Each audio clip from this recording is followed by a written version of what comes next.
There's a group of people over there. Let's go listen in. So I said, that's not a faucet. Hey, who are you two? Why'd you come over all of a sudden?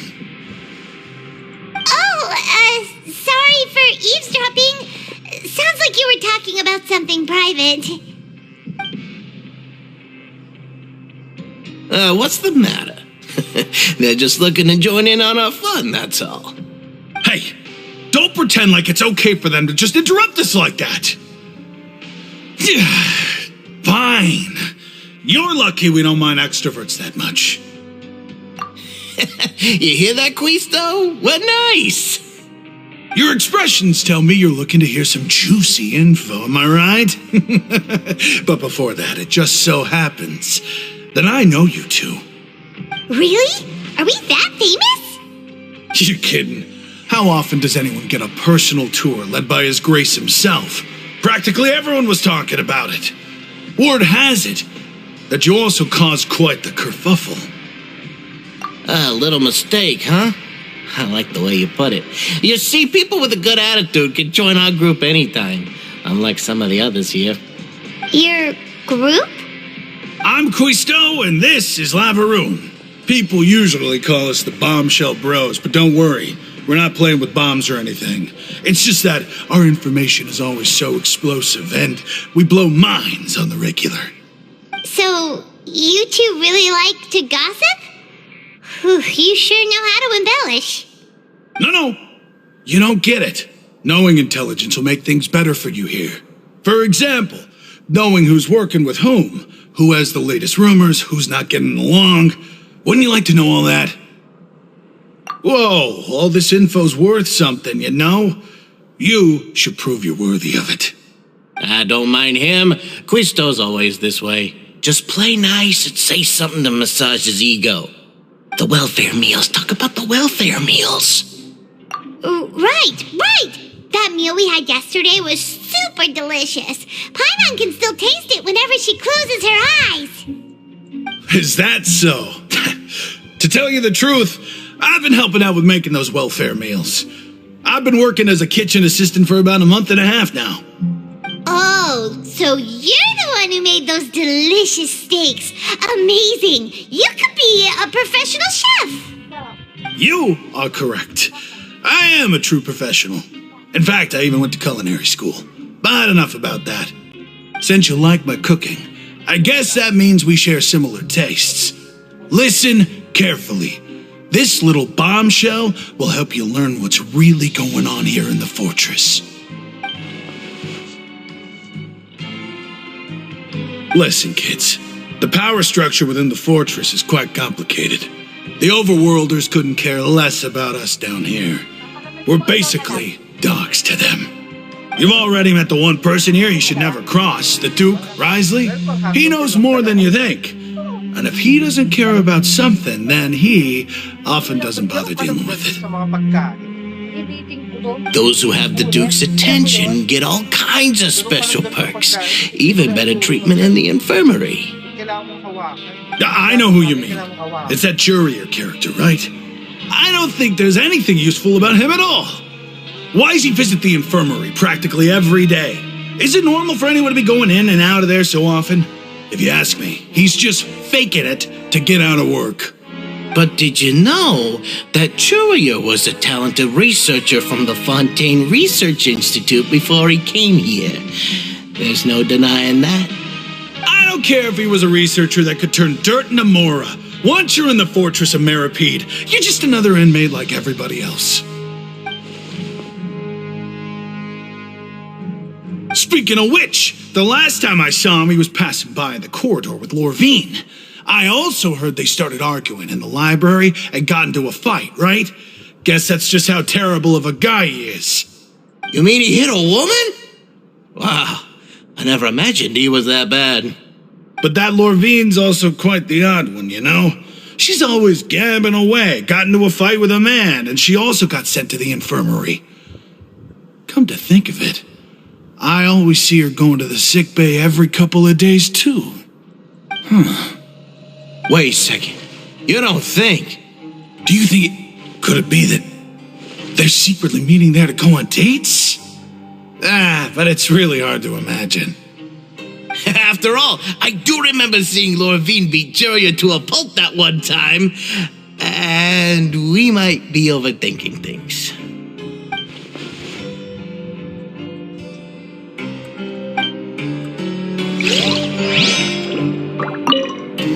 Is it really all right for us to talk about people behind their backs like this? That's just how it goes. Good gossip is still gossip. Yeah, I guess you're right. But wait, we're not just gossiping. This is legit information we're discussing here, right?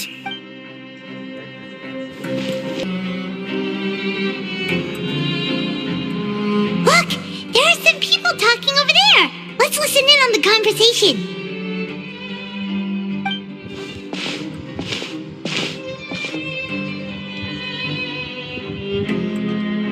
If you ask me, those pompous parasites on the surface act like they're all a bunch of aristocrats. Do any of them give half a hoot about a bunch of dogs like us? Hey, speak for yourself, mate. I'm no dog. Oh, you think you're special or something? If you're here, then you're just a convict like the rest of us.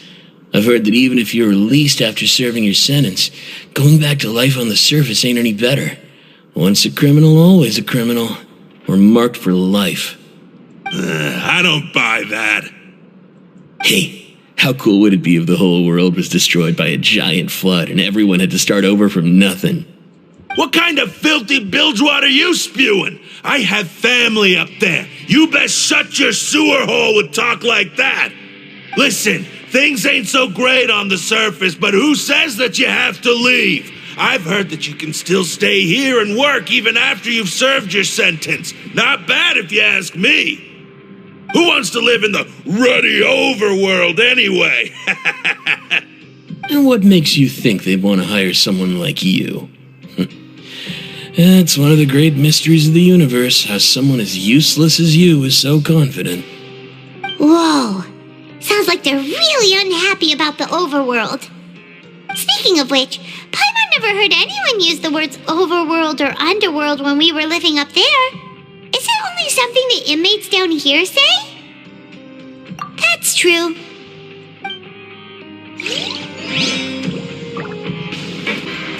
Hey, you over there. Yeah, you. Say, do you like playing card games? You know, like Genius Invocation TCG? You TCG players are like mint in the wild, literally sprouting up everywhere. Hey, come on now. What's wrong with finding fellow Invocation aficionados? Anyway, care to join me for a game? All right. No pressure. But why would you be looking for people to play Genius Invocation in a place like this? Don't people usually come here to fight? Whether you're throwing down cards or throwing punches, it's all a competition, isn't it? It's all the same in my eyes. There are lots of card players here in the fortress. When I saw you, I immediately thought, hey, even outsiders from other nations play cards. So I came over to say hi. Sure. Great! Since you've been here longer than us, you need to flex your seniority a little bit, right? Maybe you could start by telling us newcomers some stories about this place. I thought you would have already heard everything by now. All right, then. Did you have anything specific in mind? Or do you want me to just pick a topic? Why don't you pick? We'll let you know if we've heard it already. All right. Have you heard any strange rumors since you've arrived? Ben, did you know that there are some people who are always gossiping over in the corner?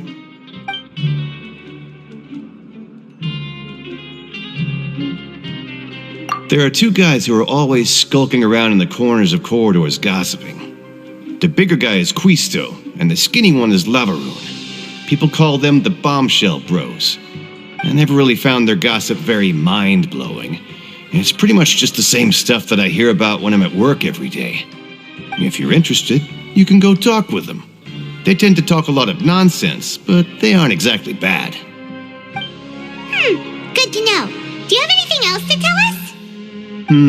Let me think. Sounds like you want to hear something a little more tantalizing. Oh, did Did you know that the Duke was also a convict in the fortress of Meripede before? Huh? Wait, are you serious? That's right. The Duke was an inmate just like you and me. Seems he was exiled here for committing some crime. Who knows how he ended up rising up to become the warden, though. To go from an ordinary inmate to becoming the manager of the whole place? I'm not gonna lie, I kinda respect that. A forbidden zone? Sounds like something that someone just made up. I've never heard of that. Where did you hear about it? It's just a rumor we've been hearing, but no worries if you've never heard of it. Do you have anything else you can tell us? Anything else? Not that I can think of, but I'll be sure to tell you anything interesting I hear next time. You'll have to play a game of Genius Invocation with me first, though. Let's go. Okay, we've talked to just about everyone, and it's about time for us to go meet Linny. According to the card he left us, we should go meet him in the production zone.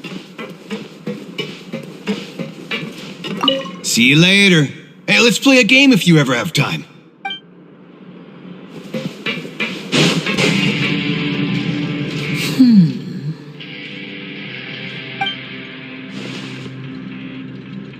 Huh?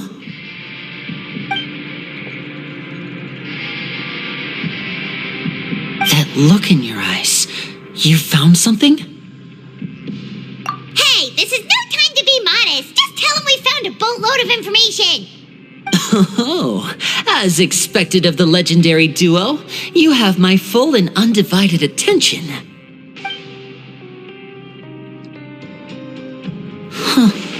I'd have never guessed that myself. The rumors swirling about this place are unreliable after all, and Master Child probably went missing because he found a way out. He is a harbinger after all. I suppose he's much more resourceful than I initially gave him credit for. Unfortunately, this isn't enough for our final report to Father.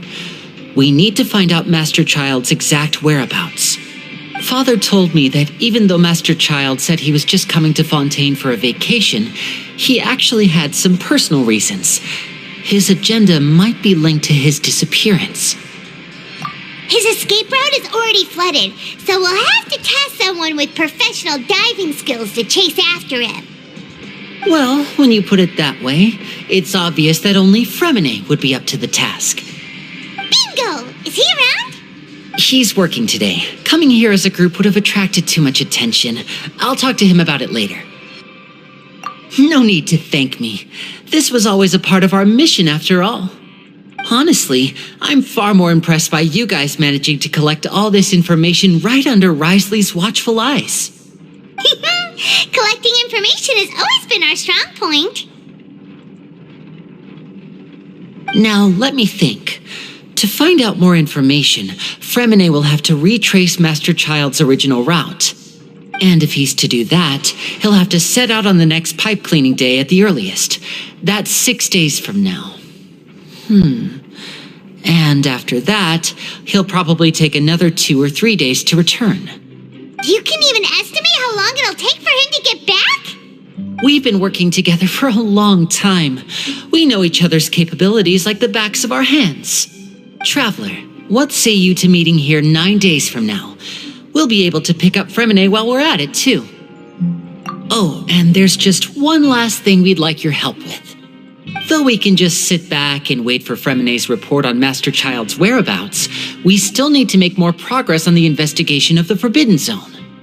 Fremine's no master of disguise. Lynette's still working on getting intel from the other areas, and I'll need to spend some time helping Fremine prepare for his diving mission.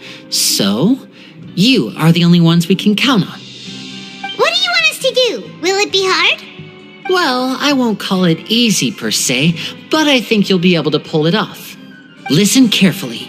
You'll need to find an excuse to get into the infirmary and investigate the room and environs. You've mentioned several sketchy-looking people always meeting at the infirmary earlier, so it probably has something to do with the secret we're hoping to uncover. You've already met the head nurse, so she'll be less suspicious of you. Investigate the internal structure of the infirmary and any active dealings within, and pass those on to me alongside anything else you're able to discover. But also, there's no need to take risks. Don't forget, safety always comes first. No, when it comes to intelligence gathering, I'd never consider you to be an amateur. Didn't you say it yourself? It's always been your strong suit. I'll believe anything as long as it comes from you. So, please prove your prowess to me once again. All right, then we'll head out as soon as we finish our prep. Let's go our separate ways for now then. Don't forget, we meet here again in 9 days. Stay safe.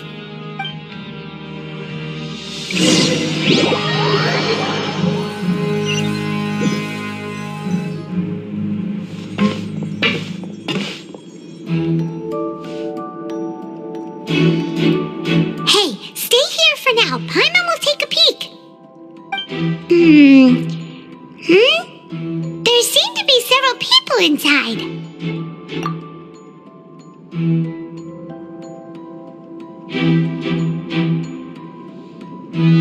Right.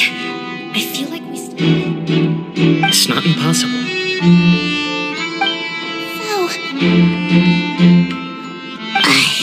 It's a bit hard to understand them from here. So, why don't we just try to talk to them in person? Let's go as soon as you're ready.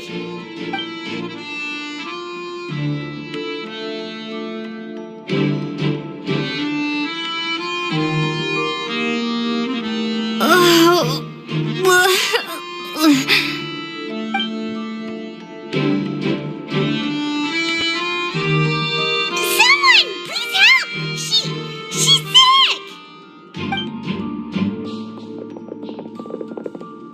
Whoa, are you okay? Oh my! What's wrong, little one? There's no need to panic. Take a deep breath before you begin. The traveler started complaining of a stomachache, and then nausea, and then collapsed onto the ground. Paimon doesn't know what to do. Freezing limbs, twitching fingers, and pale complexion. Could it be poison? Let me take a look. Please lie down over here. Don't worry, I'll get you to the bed safely. Here, hold on to my shoulder and walk slowly.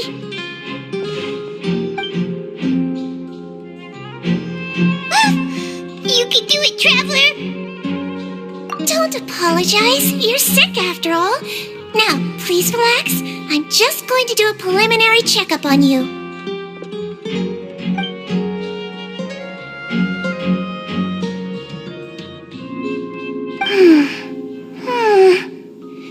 I see now. My checkup has confirmed that she's not in any mortal danger. That's our worst fear out of the way. Oh, that's good.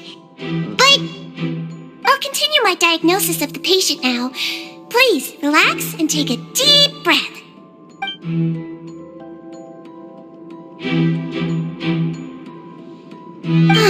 Don't sense serious damage to your organs either. Does it hurt when I press here? And here? Huh? But based on my initial checkup, there shouldn't be a problem here. How strange.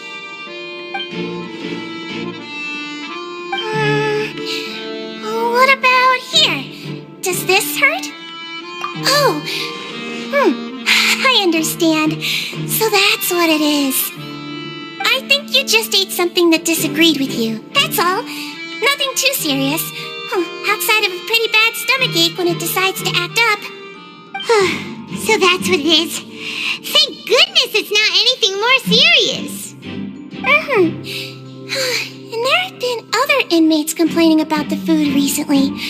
I'll inform our head chef, Mr. Woolsey, of this problem as soon as possible. Congratulations! The health risk is incredibly low, so you should recover within a couple days. Why don't you take a rest here while I go get some medicine for you? Miss Levine, I'll have to trouble you to help me look after this new patient while I'm gone. Very well. And she hopped away just like that.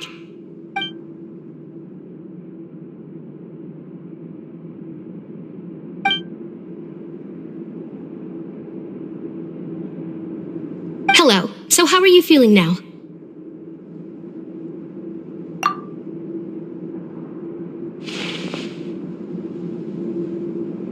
Her stomach ache's really bad. She was stumbling about the whole way here, so Paimon's really worried.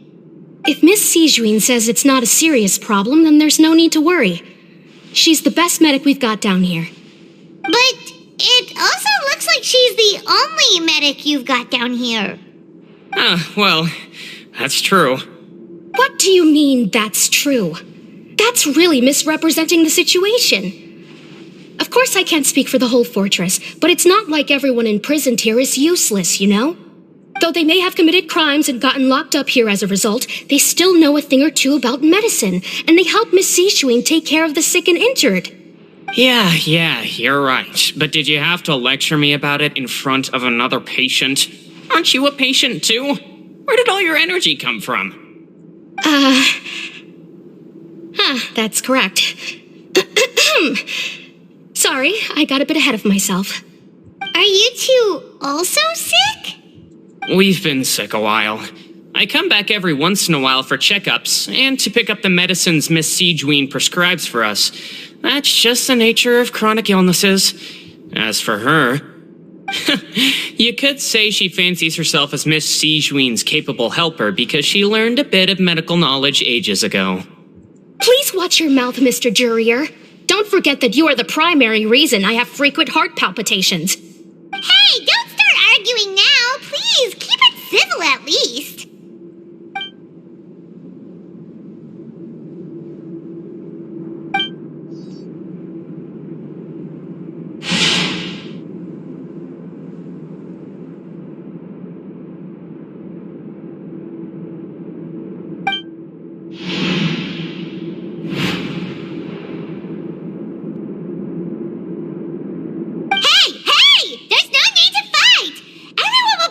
Someday, so there's no need to argue over silly things like this.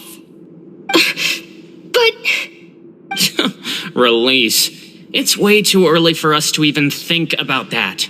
And who the heck knows if we'd even be able to continue our previous lives?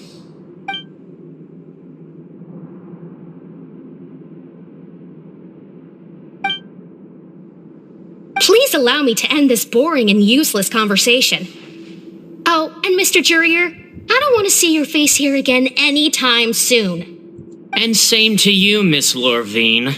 Anyway, that was more than enough rest for me, so I'm going to get out of this excessively noisy place. See you later, everyone. He just slowly walked off like that? That's just what he's like. I'm sorry you had to see all of that. I'm Lorvine, and that's... Well, his name is Jurier, but I hope you'll never have cause to remember his name. You really can't stand him, huh? I mean, can you blame me? Who would like someone who's as arrogant and obsessed with weird research topics as he is? But there's no need to keep dwelling on him. I'll accompany you two for a while. Miss Sijuin should be back soon, and I'm sure you'll feel better as soon as you've had some of her medicine. No, it's nothing. I'm back! Did you rest like you promised? Thank you for getting our medicine, Miss Sijuin. Did you all cooperate with your bed rest? I trust that nobody got up to walk around. Good. Here, this should be 2 days' worth of medicine for you. Take 1 pill now, and then continue your bed rest.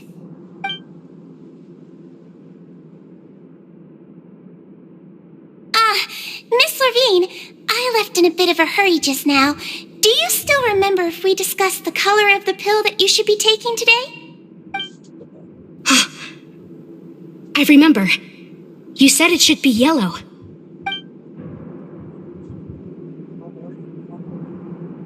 Yellow, huh? I understand. These are yours. Please, make sure to go to bed early after taking them tonight. You'll benefit from a good night's sleep. All right, then I'll also be on my way now. I hope you feel better soon, too. See ya!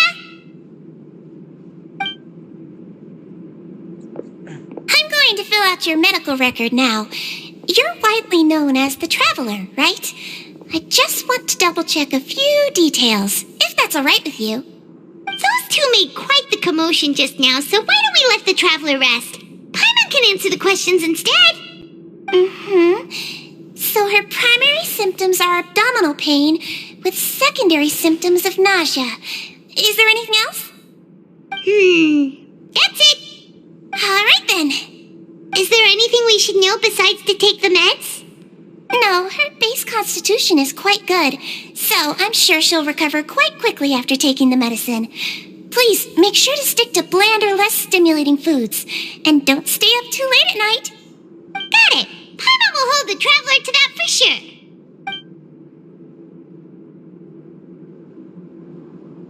Oh, you're going to take a nap already? Okay then, you get some rest.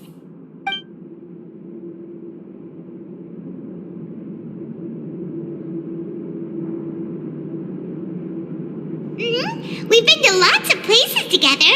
She may look a bit under the weather now, but she's actually super strong. Oh, so you're the best of companions. Well, don't worry, she'll recover soon. Ah, you're awake. How do you feel? You slept for a really long time, but we never left. Well, now you can go back without a worry in the world. Remember to take your meds regularly, and remember bland foods. Thank you, Miss Sijuin.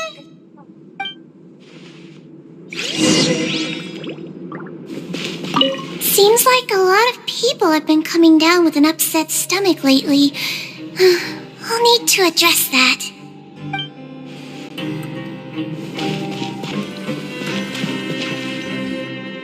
You really are something. To be able to fall asleep like that and even sleep talk the entire time, you scared Paimon half to death! No, but you kept mumbling things along the lines of, Tyron, go take my grilled fish and put down the Adeptus Temptation now! Paimon talked with Sijuin the entire time you were asleep. She seems like she's just a sincere nurse, and Paimon didn't notice anything unusual in the room. Are you sure we're not going off track with the infirmary?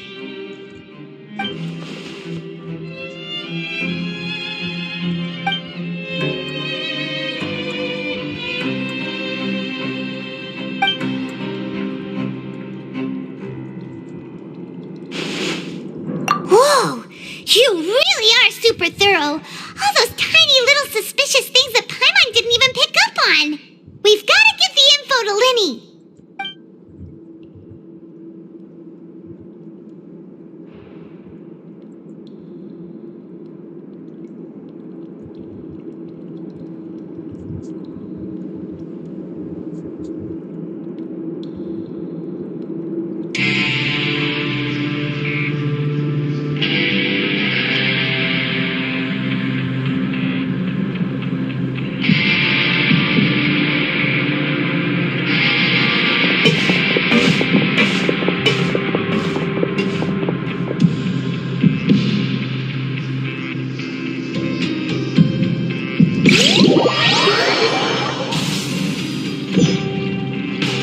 Today's the day! Let's go meet up with Linny!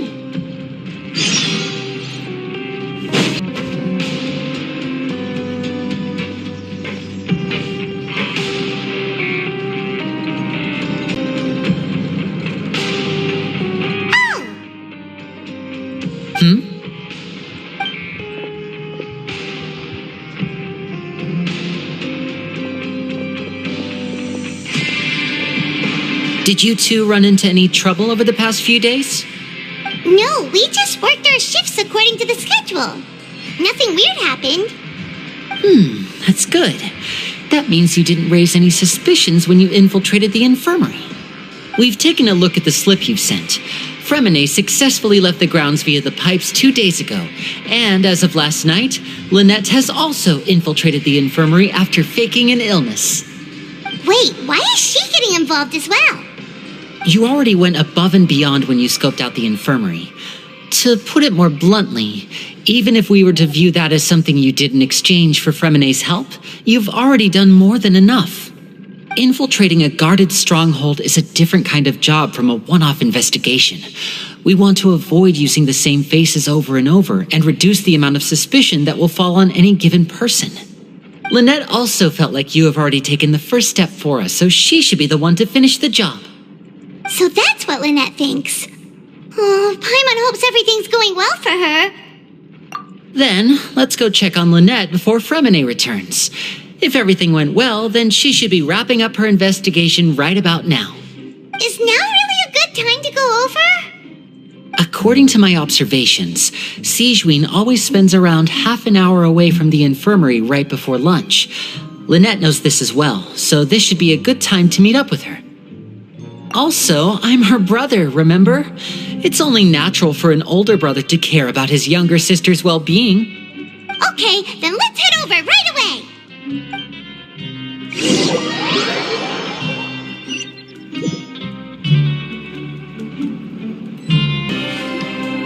Lynette should be here right now.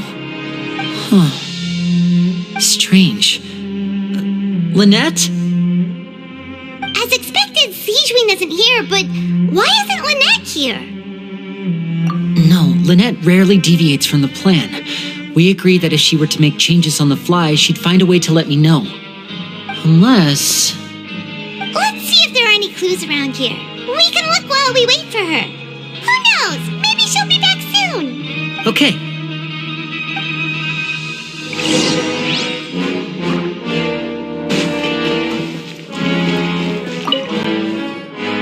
There are some books here and a few files. They all look like medical records. Advanced nursing, how to raise the spirit of your patients, a quick guide to the psychology of emotions, and the meaning of laughter. These sure are some interesting books. Who knew Sigewinne would be interested in these kinds of things? She even has books on understanding people's motivations and feelings. Is it because she's a Melusine? Or does she have a need to understand her patient's emotional state? Seems quite normal to me. These are skills that would come in handy for a nurse from time to time.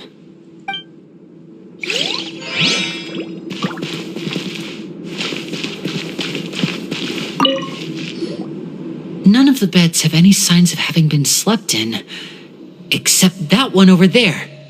That's the one Lynette must have used, right? You said she was pretending to be sick.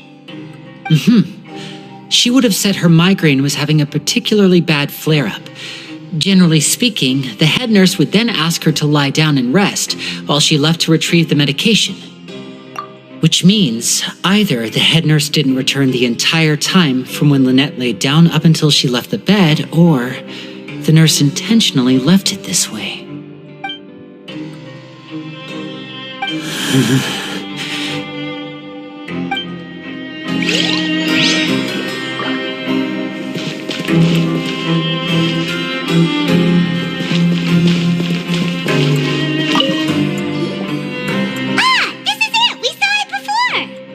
Wait, this thing? It doesn't look like it's been disguised that well.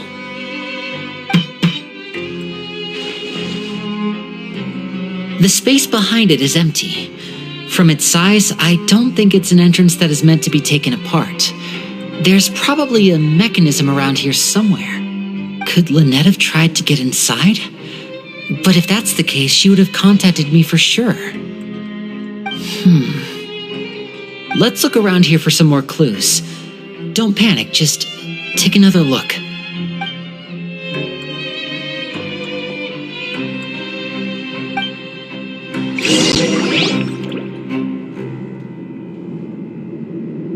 Hey, you guys, there's a slip of paper over here. A slip of paper? It's right over here, and there's a bunch written on it too. It reads, "Out of respect for your usual practices, I'll use a piece of paper or card as the medium to pass on my message. You may consider this as me giving you my best regards." This is... Is that all? The back. This is... Show me! Now!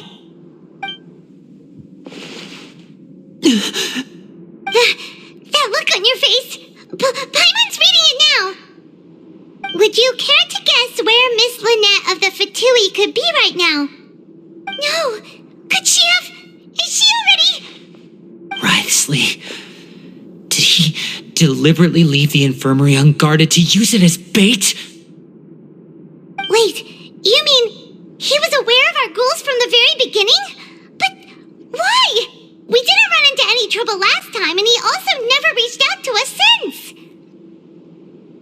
Yes, that is a crucial question. Risley, he doesn't do anything without a clear goal or reason. So this means he had no concerns about your activities from the very beginning. You're not from the same camp as us. You were sent down here by Nervulet, so you have no conflict of interest with Risley. We're a completely different story, though. I'd like to know that, too. Why did he only go after her? Don't panic. Just think everything over. I have to stay calm. This is not like what happened last time. The situation's different now. Wait, you're right. Wait, but that means the fact that Fremine was able to leave the grounds. Could Risley have let him go as well? But what does he gain by letting Fremine leave like that?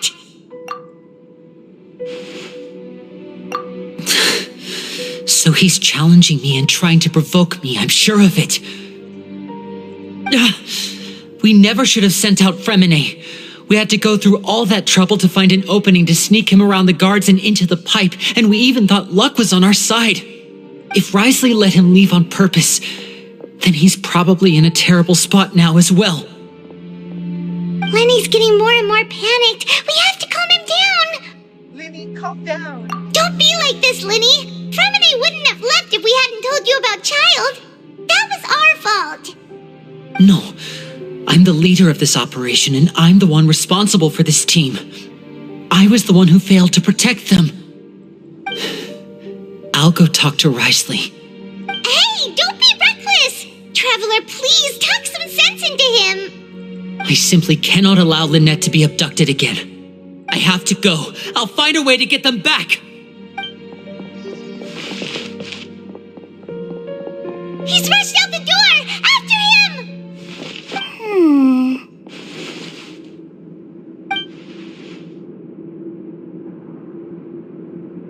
Right. I feel like we still have some room to make changes on these details. It's not impossible, but it'll require extensive testing. Is that so? Very well. Then please be mindful of the time.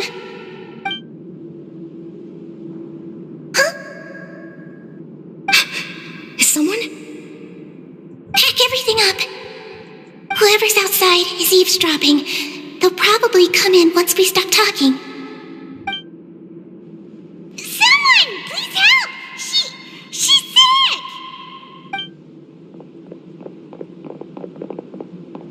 Whoa, are you okay? These two.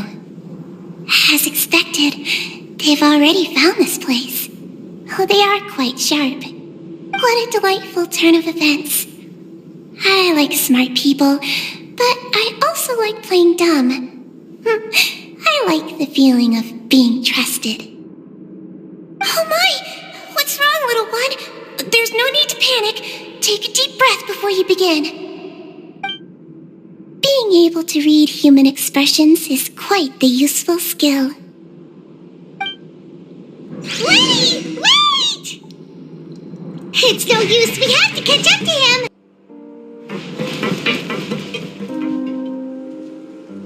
Come out and face me, Risley! Aren't we at an administrative office space? Why don't you at least try to follow even a couple rules from the fortress's indoor management regulations? What did you do to my sister? I ran into the young miss at the infirmary. I'd heard that she was suffering from quite the migraine, so I decided to invite her over for a cup of tea. I do have some teas in my collection that can work wonders against such an illness. Stop joking around! Where did you take my siblings? I have also heard that your performances are quite the spectacle. Miss Lynette would sometimes enter a box filled with water, only to emerge the next second from another place altogether. Maybe she'll appear behind you right now if you were to turn your head. Is he trying to trick me into turning my head? No, he's probably not looking to attack me right now. All of the hostages are in his hands, and he's even in the mood for small talk. That means Lynette is probably still alive. You knew we were investigating the infirmary from the start, so you deliberately aroused the traveler's suspicions and baited us into continuing our investigation, just so that you'd be able to kidnap Lynette. As for Fremine, no, You probably didn't even interfere with Child's escape. You let him go so you could purge the Fatui members that we had planted into your ranks. There was no need to do so. The fortress of Meripede is a pretty pleasant place. Most people enjoy their lives here. The only ones who act differently are those with personal agendas. It was quite easy to identify your colleagues. You removed our original members and spread the news of Child's escape so Father would assign our team to come down and investigate. Fremine has also fallen into your hands, right? If you're oh so omnipotent and so in control, why would you need hostages? One correction.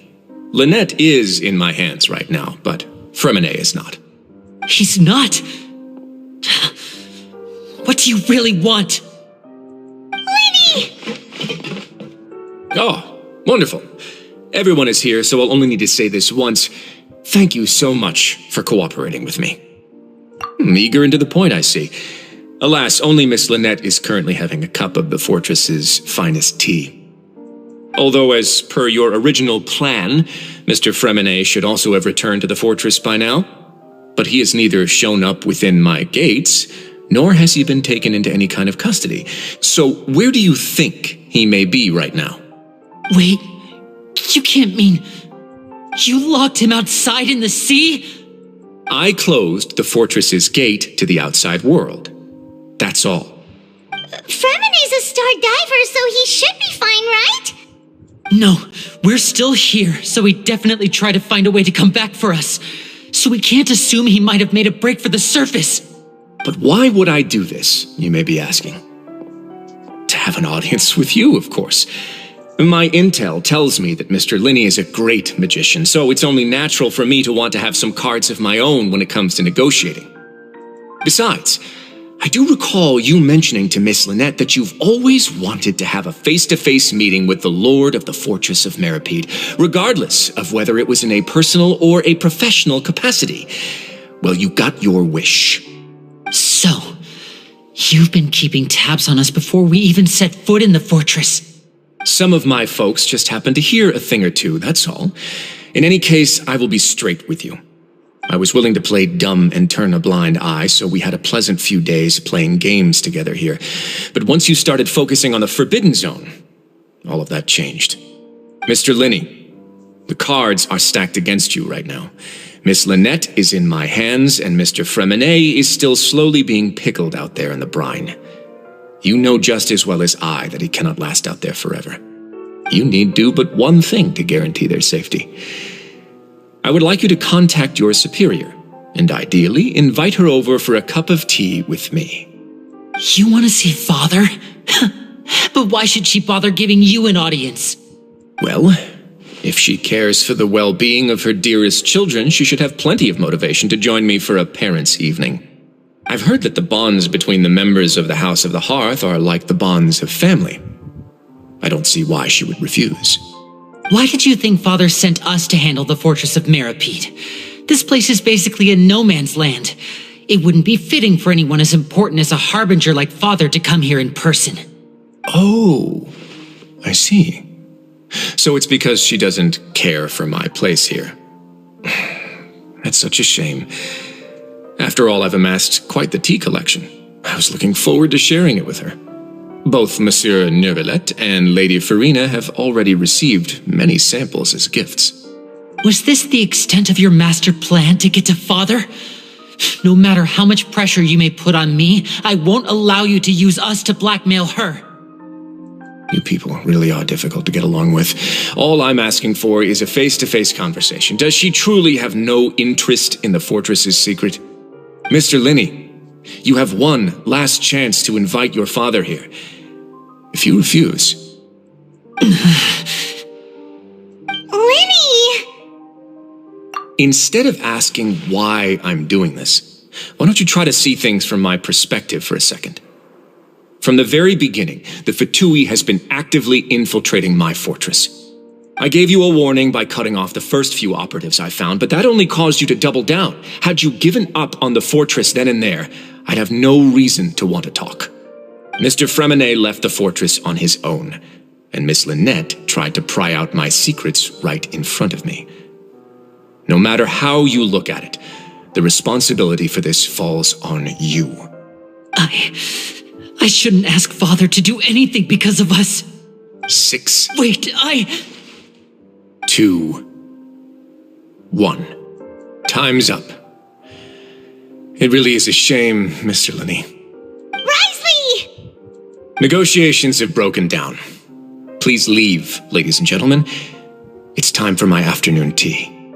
Yeah, listen to the Traveler. If you can't talk to Linny, can you at least talk to us? You do realize that I'm only letting you go because of Neuvillette, yes? You're here helping him out, and I've already done my best to stay out of your way. But that doesn't mean you can just do whatever you want. The fortress may be small and remote, but it still has its own set of laws.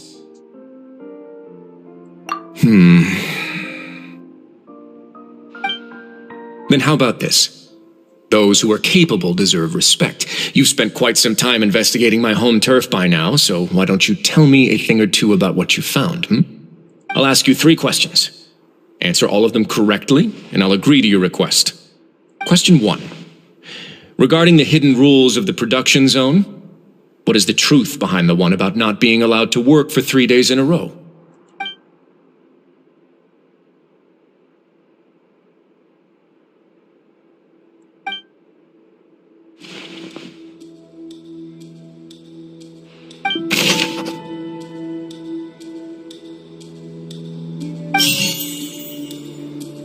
I've been told that the infirmary is always empty for the half hour just before lunch.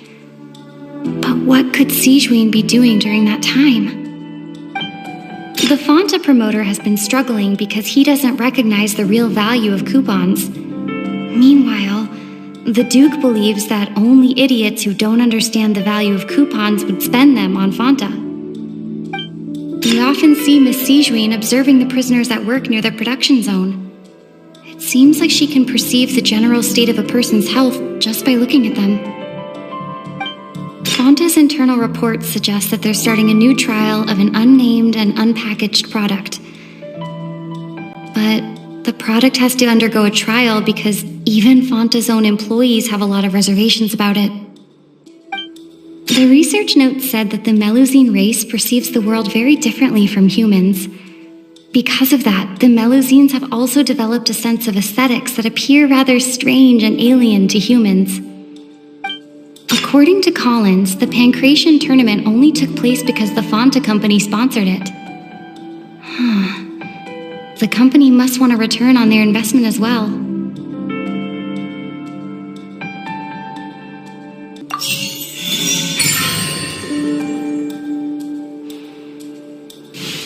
So that's what's going on. Paimon understands it now. Who would have guessed?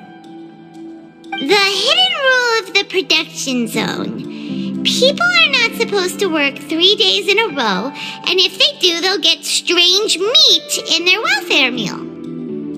At first, we thought this strange meat must have something to do with the people who disappeared, but in reality, they were all prepared by Sijuin, the head nurse. She often visits the production zone to observe the workers' health and makes a note of anyone who has worn themselves out after 3 full days of work. Out of her sense of duty as the head nurse, as well as her genuine concern for the workers' health, Sijuin visits the cafeteria right before lunch and cooks an extra dish for those who can use the stamina boost. Sijuin has only the best intentions with her surprise gift and doesn't want anyone to find out about what she does. However, unfortunately, Melusines as a race perceive the world differently from humans, and their sense of aesthetics is even more alien to us. The recipients of her lovingly prepared special meals cannot taste the care within and usually just freak out. Are we on the right track? Not bad. You've uncovered Sijuin's secret and even guessed her intentions correctly as well. It's nice to know that her efforts have not gone unacknowledged. All right, now for my next question. There are also some hidden rules in the Pancration ring, including the one that you're not allowed to support both sides of a fight. Why is that?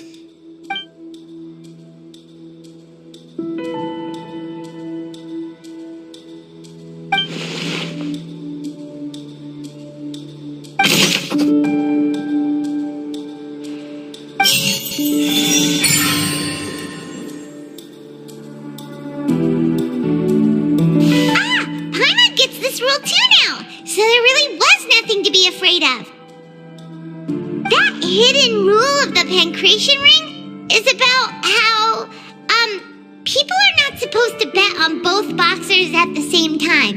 And if they do, they'll receive a package containing a strange blood-colored liquid. People get scared when they see it because they've subconsciously begun to associate it with the missing boxer. But really, it's just a bottle of the latest yet-to-be-named and packaged new Fanta trial product. A blood-red drink. It's no wonder even Fanta's own staff were questioning the company's decision-making. The company, facing backlash from its own staff, decided to try to trial the product on a smaller scale to see how it might be received by customers. They came to the fortress of Meropede and offered to sponsor the Pancration tournament so they could push their new product. But the Duke completely refused to even entertain the idea. The Duke, knowing how valuable coupons are in the fortress, knew that only total idiots who didn't understand their true value would bother buying a Fanta product here. And so, only those who proved their stupidity by being dumb enough to bet on two opposing sides of the same match were selected to receive the drinks. I acknowledge the effort you've put into bringing the truth of this mystery to light. Although, based on your description, that Fanta promoter is a bit too careless with his words, I may just reconsider my collaboration with the company. All right, and here's the final question. What's the secret behind our head nurse and all of her patients in the infirmary?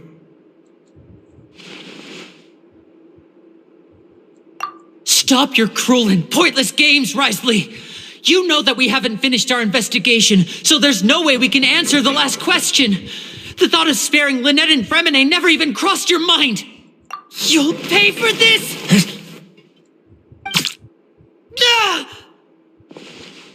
Lenny, are you alright?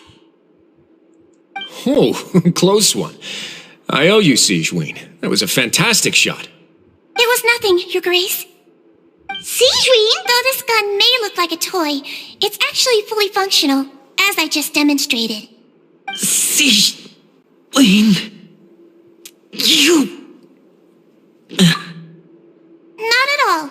I am merely a resident of the fortress, and thus protecting it is my duty. When Monsieur Nervulette asked me to come here, he told me that my job would be to take care of the well-being of everyone here. I am merely discharging my duties. But if you mean what you just said, then isn't Linny someone you should be looking after as well? Isn't he a resident here just like the rest of us? But I really am just doing what Monsieur Nervulette told me to do. Everything I did, I've done to protect them. Had I not, they would be in far more dire straits right now. His Grace knows it too, right? Your Grace? Mind proving my innocence to them? My dear Sigewinne, whatever shall I do with you? Would it have killed you to just wait another minute or two? Well, it's nearly time after all. The way you do things can be truly frustrating sometimes, Your Grace. I figured I should try to talk some sense into you. What are you talking about? What time? Take me if you want. Let them go. How touching. Can you just give me one more minute? Don't be like that, Your Grace. All right, everyone, calm down. 2 more visitors will be arriving any time now. I'll go get a cup of tea. Miss Sigewinne, I leave Miss Lynette in your care. What are you doing? I believe I hear footsteps.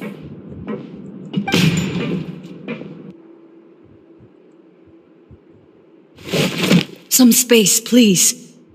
Ah, Miss Clarande. My door.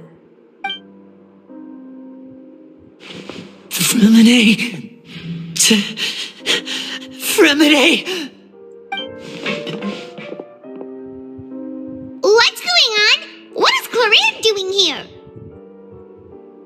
Work. I'm sorry about shooting you, Mr. Linney. The tranquilizing effect will begin to wear off soon. Please take it easy in the meantime, though. What happened to Fremine? Wasn't he diving just outside of the fortress? Why is he looking like this?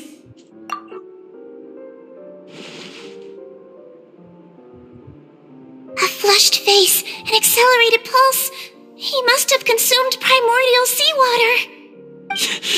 What did you say? Please, make some space. I'll need to give Mr. Fremine a more thorough checkup. Your Grace, I'll leave the rest to you. I'll talk to Clorand while you get Fremine to where he needs to be. Everything else can wait.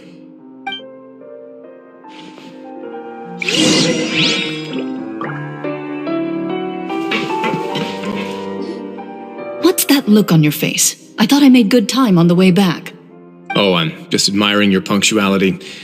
Had you arrived just a few minutes later, Sigewinne may have been forced to shoot Mr. Linney again. How's the situation out there? The water has changed. It's pretty much as expected. The concentration of primordial seawater has increased significantly. I was only out there a short time, so it wasn't too bad. But if one were to stay for any significant amount of time, well, you can see how that boy's doing. Where was he when you found him? The abandoned zone at the end of the pipes. A good distance into the water. Closer than I thought. He must have recognized it early on and tried desperately to swim back. Locking the door was necessary. I don't think we could have saved two. Well, I did try to convince him that I had my reasons. Never seems to work, though. It would probably work on Neuvillette. He has a knack for picking out who had good intentions, even when the outcomes were all terrible. It's a bad sign if you're having to plead your case to Neuvillette. Want some tea? Not particularly. If you want to drink some that badly, just say so. Fine, I'd like to get some tea. Want me to get you a cup too, since I've already made it?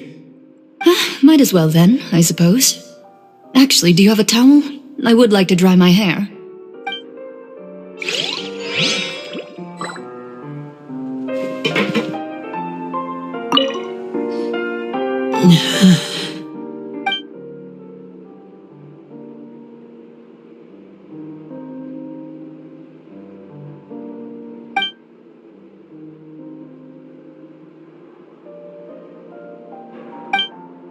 How is he? These symptoms are probably caused by an acute ingestion of a large amount of primordial seawater.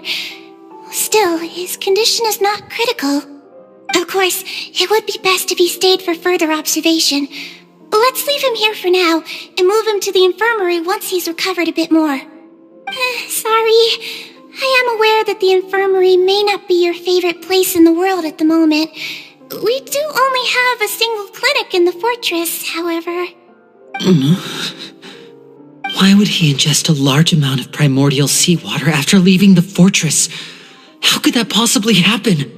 Please, look after Mr. Fremine for the moment. I'll go fetch some medicine and a respirator. Oh, I'll bring Miss Lynette back with me. Where is she? How is she right now? Oh, she just took a nap in an empty room after I tranquilized her. If my calculations are correct, she should also be waking up right around now. You might not believe me, but His Grace and I actually made some snacks and tea for her.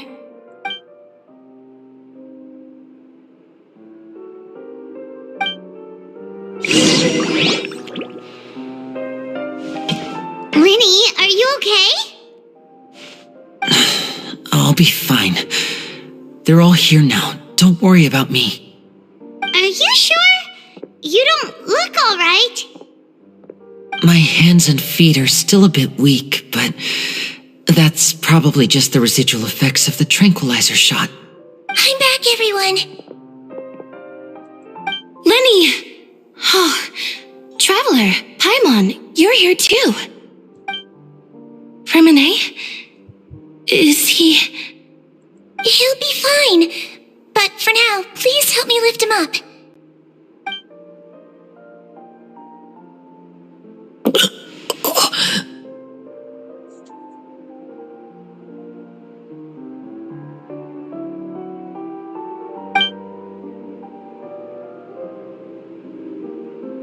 His breathing's beginning to slow down. Give me a hand and help me get him to the infirmary. Yeah, I'll take him from this side. Lynette, together? On it. Traveler, you seem pretty worried about him. Want to come with us? The Duke and Clorand are gone. They probably went to get some tea. The Duke will explain the truth in just a bit. Miss Cloran will need a break, since she only just returned from rescuing Fremine out of the sea.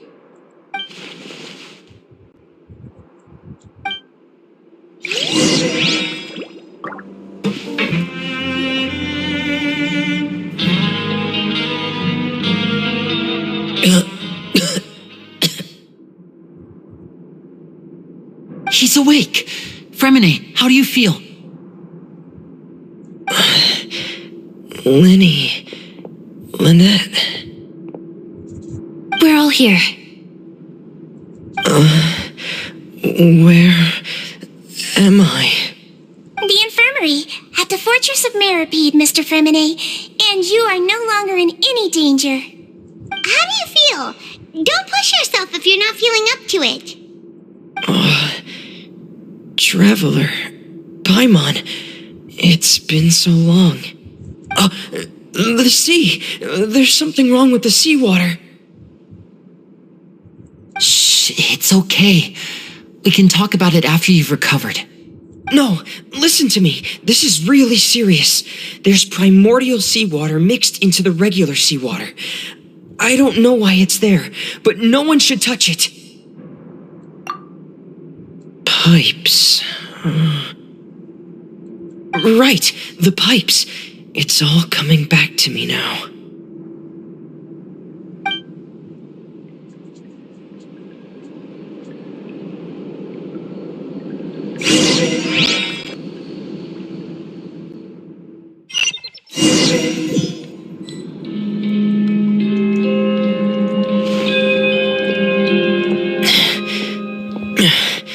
I'm in.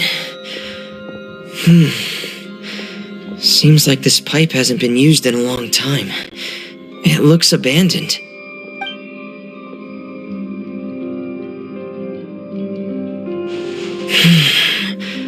Where could Master Child be?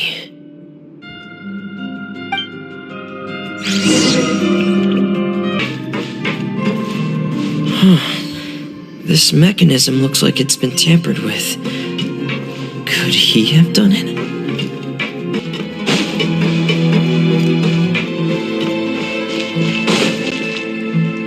This is where the water starts. Okay. Master Child probably dived into the water. I'll go take a look as well.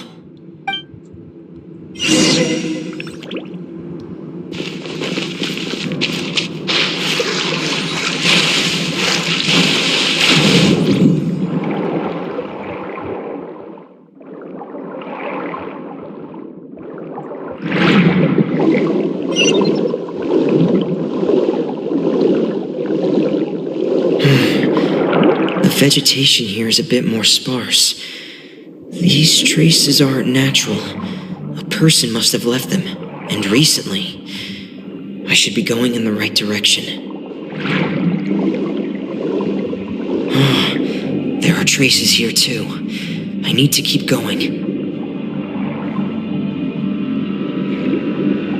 Huh? The traces are gone, but I don't see where he could have gone from here.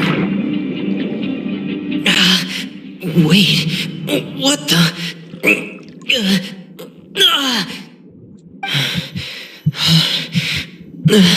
My heart is racing, and it's getting harder and harder to breathe.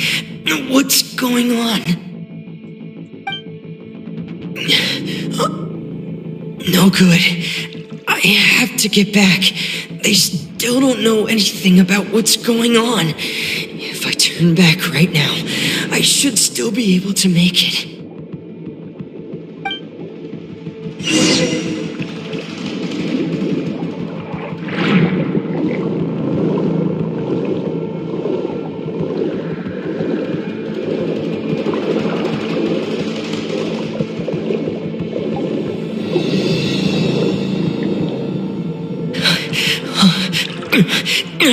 I can't die here.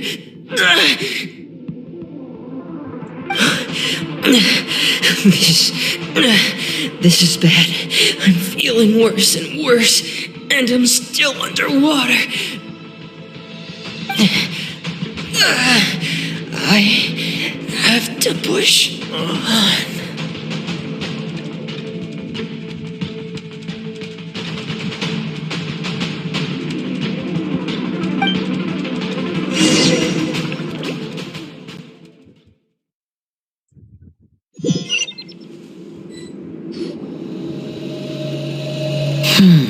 So, in other words, the trail you were following vanished, and you had no idea where Master Child could have gone, but there was also no obvious place for him to have disappeared to. That's right. I tried my best to swim back, but I had already put some distance between myself and the fortress, and I just couldn't find the strength to keep going. I probably passed out some time after that, and you know the rest. Miss Clarande brought you back, but we also don't know why she just suddenly appeared at the fortress, or why she went out to save you. Miss Clarande, you say? I must go thank her in person.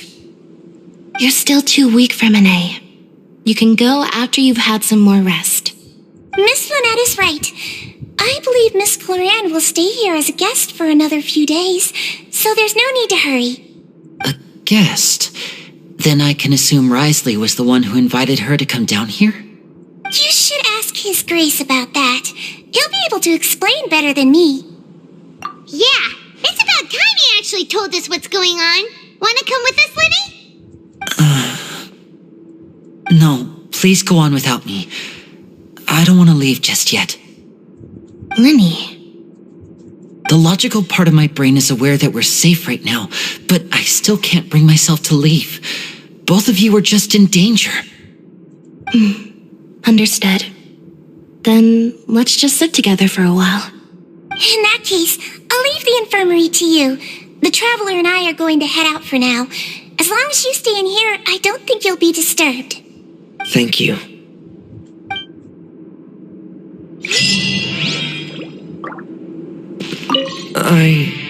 I'm so sorry, Lenny. I'm also really sorry, Lenny.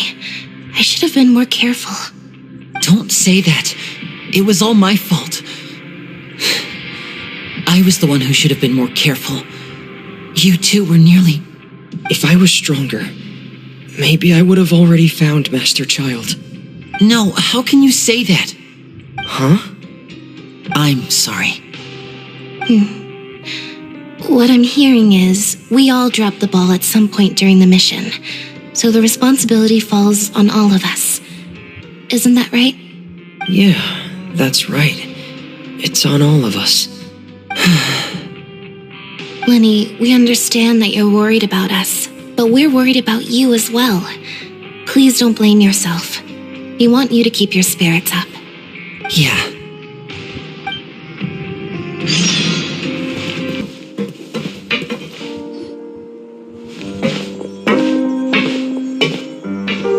Excuse me? I take it Mr. Fremonet's condition has stabilized? Of course. I wouldn't have left the infirmary otherwise. I've been expecting those two, but might I inquire as to the purpose of your visit, Miss Siegewien? I wanted to check up on Miss Clarande. How are you feeling? Mostly fine, I think. If you don't mind, I'd like to perform another quick physical exam. It'll just take a few minutes. All right. Thank you for looking out for me. I'll take my leave for now, then.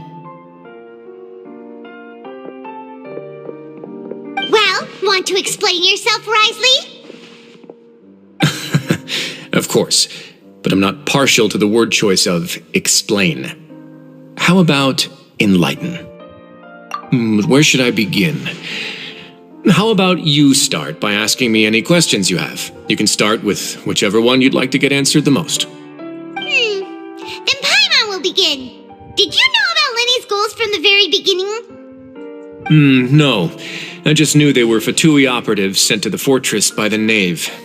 As for their specific goals, I only figured those out as you made progress on your investigation.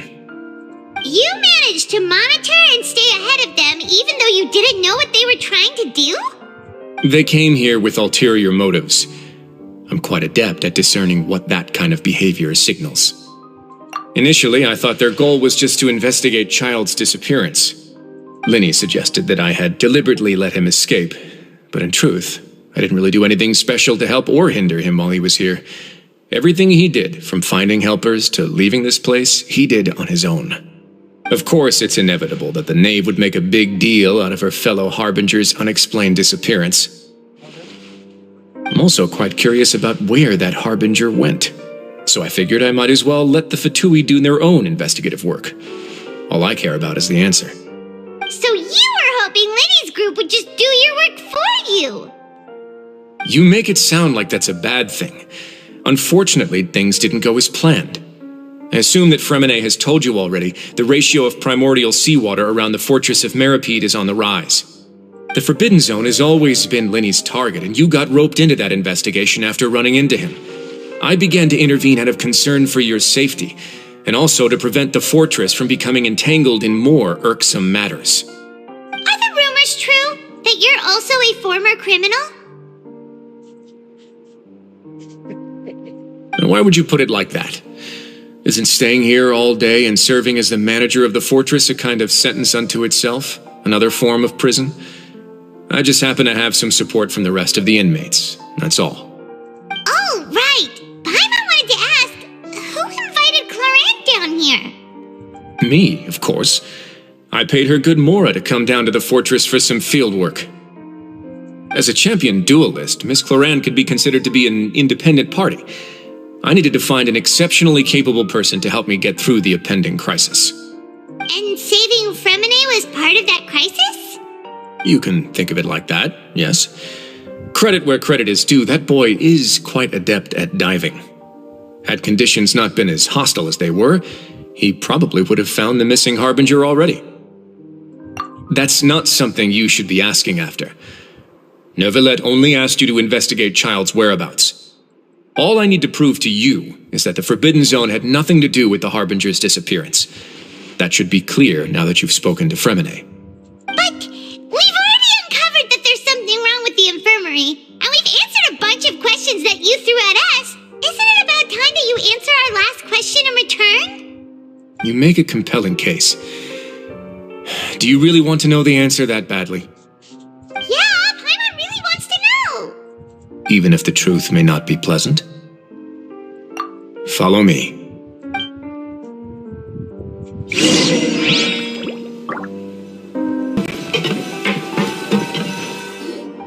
Stand on the central plate.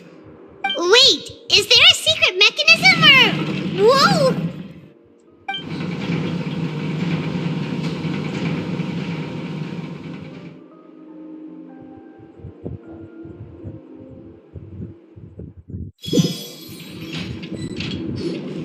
So, this is the Forbidden Zone? Honestly, for a place so well hidden, Paimon sure doesn't see anything special. What a huge door! There are 3 such isolation gates in total. Generally speaking, I'm the only one who's allowed to go inside. Hence the name Forbidden Zone. Am I correct to assume you're going to run on back and tell your little Fatui friends everything? Well, Paimon wasn't thinking of keeping anything from them. Well, I'd advise you wait until you've seen the whole truth of this place for yourself before deciding whether or not to tell them.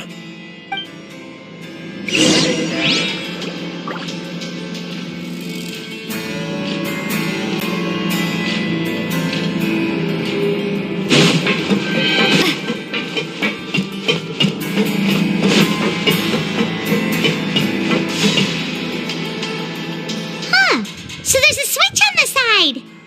Stand back.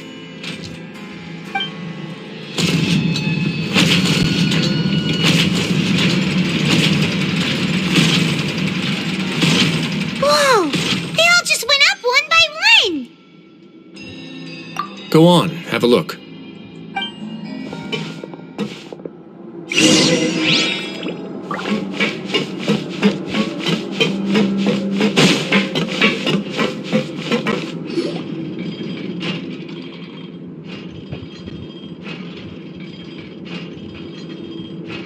I've been interested in what lies beyond that gate ever since I assumed leadership of the Fortress of Meripede. Of course, it would be unwise to recklessly open it, but it'd also be risky and negligent to simply ignore any potential danger that could be behind it. The readings on that dashboard have not budged since the day when I first laid eyes on this place. But over the past year, the needle has crept upwards from its original position, likely because some parameter it's been tracking has changed, if only infinitesimally. Normally, I would have ignored it, but I happened to have some free time when I noticed it, so I investigated. Any guesses what the reading could be tracking? Very reasonable guesses. I've considered both of those as well. Unfortunately, our dashboard is tracking something less ordinary. The temperature should vary with weather and climate changes, so for something that rarely shifts, the water pressure is more likely. We ran a few tests to increase the pressure from the outside, but the readings didn't change at all. Later on, a few more possibilities occurred to me, such as a potential connection with the primordial sea. I began to make a few preparations based on that hypothesis. Over the past few days, the needle has moved again. With that, and the symptoms that Fremine displayed after leaving the fortress, I can now confidently conclude that the readings represent the concentration of primordial seawater in the seawater nearby. The concentration of primordial seawater? But we're already under the sea! And that is precisely the problem. We're at the bottom of the sea, and now we're surrounded by toxic seawater. Somehow, primordial seawater got mixed in, and the concentration is steadily rising. Yes, that's very likely. But forget about the two of us. Not even Novelette knows where the primordial sea could be, much less where we could find and plug a leak. Oh. Seems like you've figured it out. I believe the primordial sea lies directly beneath this sluice gate. For some reason, the primordial seawater levels have risen significantly, and it's now very close to us. The indicators are now red. Although the gate still stands, some primordial seawater has already leaked out and mixed into the sea around us. If this continues,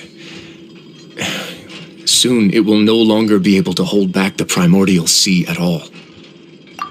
Yeah, you know what the legends say. If this place falls, then everyone in Fontaine will be turned into puddles in the span of a night. But that's just too weird! Why would the Fortress of Meripede be built right above a sluice gate for the primordial sea? Who built this place anyway? Your expression tells me you think this might be part of a vast, complicated conspiracy. To be honest, you might find the actual answer may be exceedingly boring. It's just that the secret of the Forbidden Zone had been long forgotten by the nation before I rediscovered it with my research. There's no single founder of the Fortress of Meripede in any traditional sense. What we know about its history has been left to us by the people who used to live here. When the previous Hydro Archon Egeria ruled the land, all convicted criminals from Fontaine were exiled. The people drove the criminals away like a wolf pack chasing away the banished.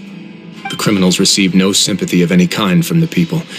They were exiled to the desolate seaside, where they experienced only pain, struggle, and the bone-chilling cold.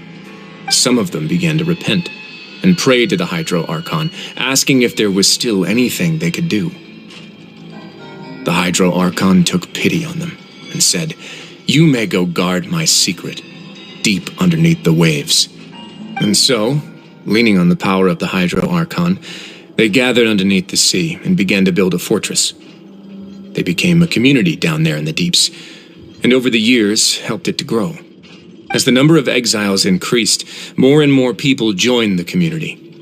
When the first group of exiles died, they left the yet unfinished fortress to their successors. The Hydro Archon continued to lend her support, allowing the fortress and what it stood for to continue growing ever larger. Before long, this dark underwater fortress became the sinner's only home. And with that, the people here stopped referring to the fortress as a prison.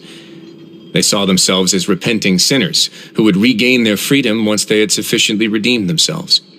But as time went on, people also realized that the fortress was a lonely place. Once they had gotten used to life here, they could no longer feel comfortable living in the overworld.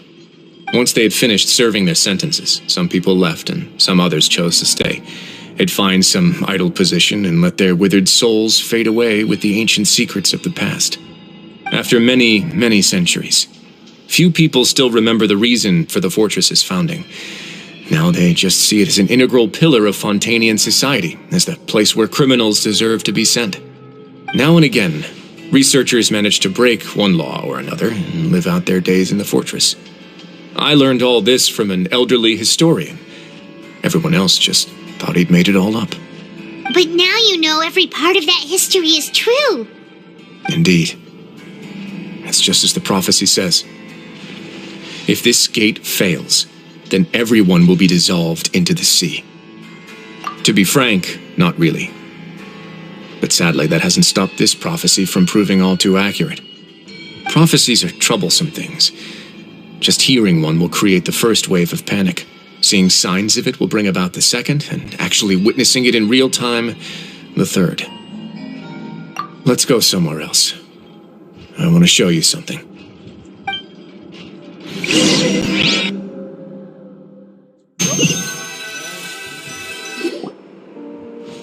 This is it. Your Grace, perfect timing.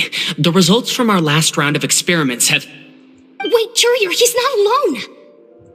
Huh? Loravine and Jurier? No need to panic, you two. I've already told them about our plan. What? After you warned us not to tell a single soul about any of this? I'm skeptical as well. Are you sure they are trustworthy? The results speak for themselves, don't they? These two may already know more than you could ever imagine. All right then, if Your Grace insists. They seem harmless enough, so I'll trust them for now. Well, how about some reintroductions? This is Jurier, one of the highest-ranked researchers from the Fontaine Research Institute. He used to work under Edwin. I trust that you've heard of Edwin? Good. Saves me a bit of time explaining. Edwin's main areas of research were archaeum and gravimeters. As his assistant, Jurier is quite familiar with them as well. I hired him to be my technical consultant. You want to blow up the fortress of Meripede? Ah, what a lovely idea. I'm already imagining it in my head. Gotta admit, I'm tempted as well. Guys, focus! Focus! That taskmaster over there is Miss Lorvine, and is also one of my technical consultants. While Jurier used to be Edwin's assistant, she used to be Jurier's assistant. Ooh, are they together? See, everyone keeps asking this question. Are you too sure you're not a couple and just using your work as a convenient cover? Your Grace, I am not in a relationship with this man. If I dated her, I'd officially be madder than Edwin. Jeez, forget I said anything then. Follow me. Whoa, there's another door that goes right up. Your constant amazement makes it seem like the fortress can do anything. But Paimon really thinks everything's super cool.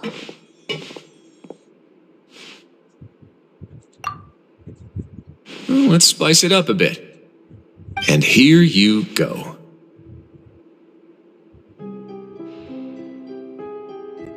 What a huge ship! This is also a production zone that Paimon's never seen before. What's going on?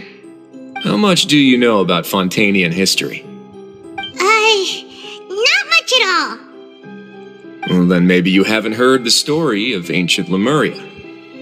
To give you a quick rundown, Fontaine used to be ruled by the Lemurian dynasty. According to legend, the Lemurian king Remus came to this land after being inspired by divine revelation and found the seer Sibila, who had taken on the form of a golden bee. Taking the golden bee with him and riding on a huge ship, the Fortuna, he created his nation above the surging waves. He called his nation Lemuria and used the Fortuna to incessantly search for new tribes and islands, calling on them to join his empire. There's a ship in this story too? Where there's water, there'll be ships. People believe that hope can always be found at the end of a voyage. Do you believe that too? To a point, I think. As you've already seen, I have a whole factory's worth of labor, materials, and technology at my disposal. Certainly can't hurt to give it a try. So the moment I began to speculate that the primordial sea might lie underneath the gate, I also began this project. Were you inspired by the legendary Fortuna? Maybe. Fontanians need something to hold on to cope with the impending disaster. Were the workers to find out the truth behind this ship, riots would destroy the fortress faster than any catastrophe. As the fortress's administrator, I'd never make such a reckless call. All right, that's enough talking for now. I'll need another 3 cups of tea to soothe my throat. Do you have any other questions? Seems like you're good. Come on, I'll take you back.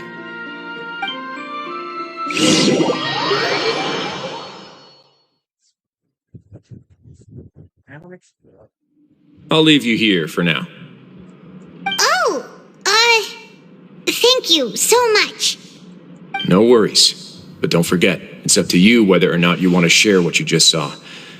What you do from here on out will likely affect those 3 as well.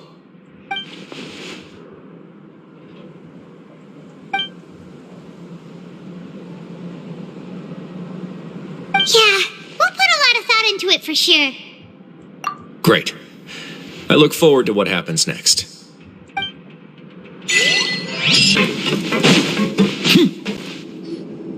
We're back! Welcome back. Do you want a cup of tea? How can you be so much like Risley, always drinking tea? Huh. Actually, now that you mention it, I just remembered something now. While I was sedated, I could still barely hear 2 people talking next to me. They were discussing everything, from the leaves to the water and even the teacups themselves. Must have been Risley and Sijuin. Yeah, I heard 1 male voice and 1 female, so it should have been the 2 of them. They really were just talking about brewing tea. I really can't make sense of this place. So, Traveler, Paimon, were you able to learn anything from... Yeah, he explained everything. Very well. Then, would you mind checking your answers against my speculations? Yeah, I took the time to rest, so I'm feeling a lot more relaxed now. Nobody else is around, and Miss Sijuin is also busy with something or other, so let's just talk here. All right, then I'll posit my theories. I asked myself 3 questions. Firstly, why was Fremine affected by the primordial seawater? It was because he dove into the sea. My theory is, the long-lost primordial sea is probably very close to the fortress of Mirapede. Whoa, he's good. He got that right on the first try. That's our Lenny. Secondly, Risley's attitude changed dramatically during the course of our stay here. He ignored us completely at first, then suddenly roadblocked us. Why? I spent quite a long time thinking about this. If he has been monitoring the Fatui since the very beginning, he probably ignored us at first because he was hoping we could find Master Child for him. What's more, the Fortress of Mirapede is not part of Fontaine's court system, nor does it report to Udex Nervulet. Risley is basically the king of a no-man's land. As long as the fortress doesn't do anything about Master Child's disappearance, Father can use it to pressure the Fontaine authorities. And while the 2 factions are pitted against each other, Risley will be free to move between the parties of interest.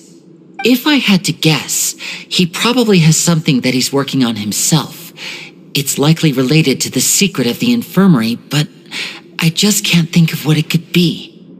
You're super smart. Thanks so much. Then finally, there's the last question. If Risley does have a plan, what could it be? All I know for now is that his plan probably has something to do with the changing nature of the seawater. He's even gotten Cloran to help him out. That can't be the full extent of what he's doing. There's probably a secret passageway behind the block in the infirmary, and there's something big in the fortress that most people here never get to see. He has a bargaining chip, and it could be important enough for Father to deal with him directly. I don't have enough information, so I have no idea what his chip might be.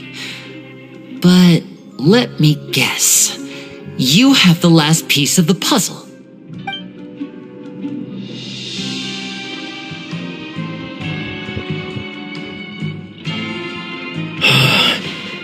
I can't believe it. Nasi, will engulf everyone. Just like the prophecy said. Could Risley have wanted to meet Father to figure out a way to deal with this crisis? If you remember, I once mentioned that Father sees the House of the Hearth as her base of operations, and she truly wants to resolve the crisis. But how could Risley have known that? Or perhaps he didn't know and just wanted to bring Father over to his side, which could be why he said he just wanted to negotiate. Yeah, that makes sense to me. I understand your concerns as well, Traveler. I'll figure out a way to pass this on to our father. No matter what, we're on your side. The two of you have already aided us far too much. We probably wouldn't be standing here right now if not for you. If you ever need anything else going forward, please come to the House of the Hearth at any time. Though you may not share the sentiment, after all that we've gone through together, the three of us basically see you as family now. You have my gratitude. Thank you for protecting Linny when it really mattered. And thank you for sharing the secrets of the fortress with us. We didn't think you were going to do it. Why are you being so formal all of a sudden? Given your strength, you might not need our help at all. But if you are ever in danger, we will try our best to protect you. Aw, the sound of that makes Paimon feel all warm and safe inside.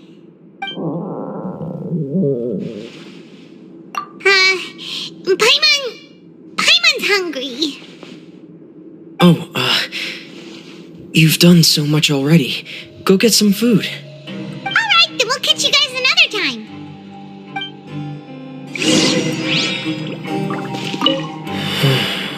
I feel like I should try to become someone more capable of helping. You're incredibly helpful. Lenny thinks so too. Yeah, you two are always telling me not to push myself, but aren't you just like that as well? It's time for dinner. Welfare meals now being served at the coupon cafeteria. Come on, let's go pick up ours as well. Traveler Paimon, over here. Are you here for dinner too, Miss Sijwin? And I'm taking the opportunity to prepare Miss Cloran's dinner as well. Huh. You're right. She's actually sitting in the fortress cafeteria. What would you like to eat? Yep, you can. I've already talked to our chef, Mr. Walsey. It's all on me today, so you can get whatever you'd like. Me too! Don't forget Paimon! No problem. Just leave it to me.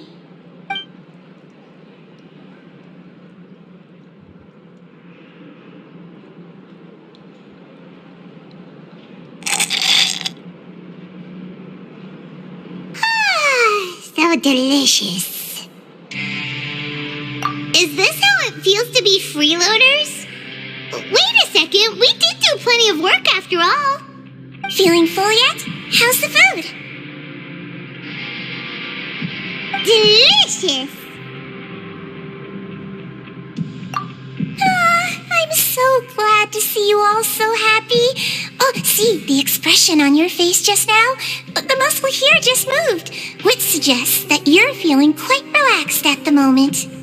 Sijwin, do you do this to help your patients or to better understand human beings? A bit of both, I suppose. I'm a Melazine, which means I'm very different from human beings. I must know what you're thinking if I want to take good care of you. You're really good at taking care of people. Even though you're so short, you still talk and act like an older sister.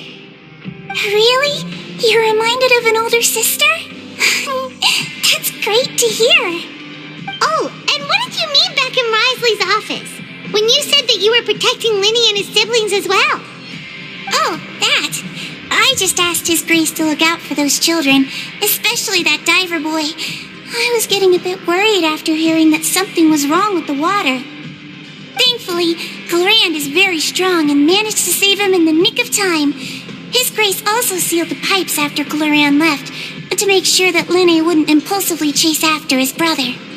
Although the path was blocked, we still stationed some guards there to stop anyone from approaching.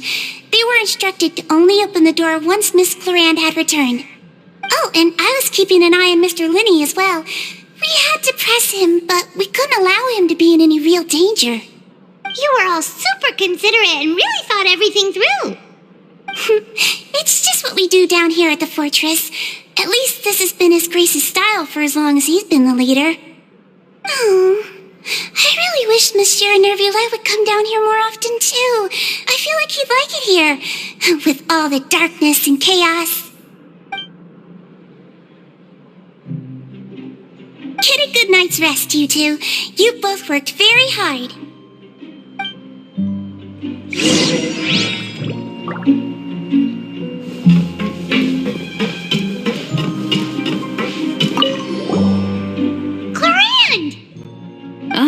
It's you two. How's dinner? It's all right. Miss Sijwin really put in a lot of effort. So we heard that Brisley invited you to come down to help, and you saved Fremine too. You sure work super fast. Oh, it was child's play. Still, Paimon didn't know even champion duelists could take on side jobs. Oh, and why aren't you eating with Sijwin and the Duke? Won't you get bored eating by yourself? Miss Sijwin was with you, and the Duke has business of his own.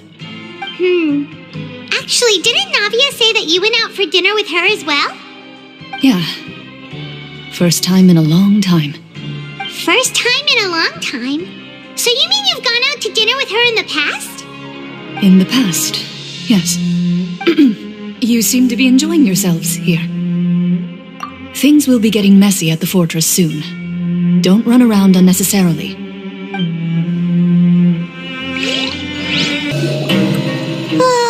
So much has happened. Paimon just feels absolutely exhausted now that she's finally relaxed. Paimon's super sleepy. Are you sleepy too?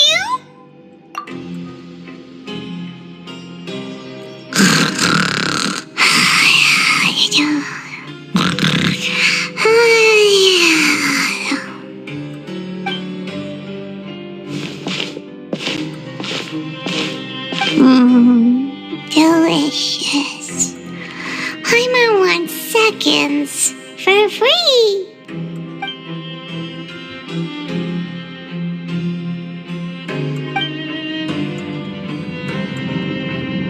Out of my way! Get out of my way! What happened? Why is everyone running? No idea, but something must have happened. Stop asking! Who's yelling? Paimon still wants to sleep.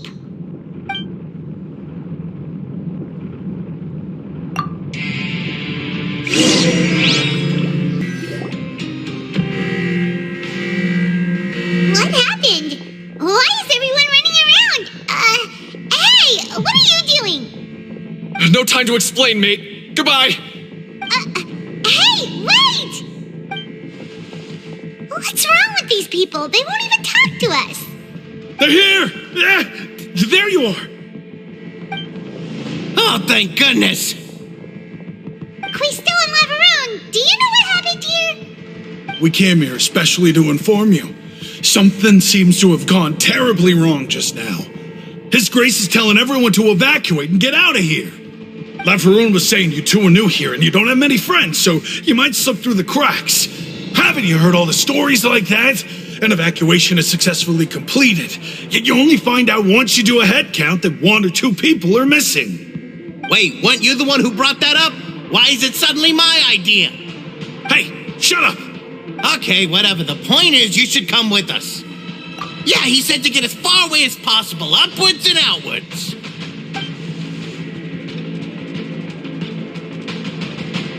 Oh no, it can't be that thing! Whoa, wait, what? What? Hey, where are you going?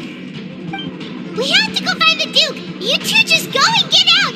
Go on without us! Hey! Be careful! Attention! Please evacuate upwards and outwards, upwards and outwards. If you're already at the topmost layer, then try to move as far outwards as possible.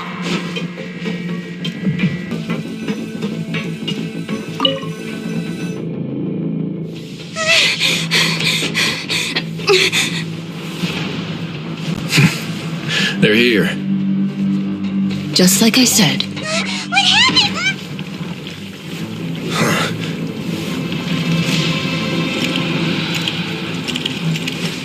You're just in time. But be ready to run.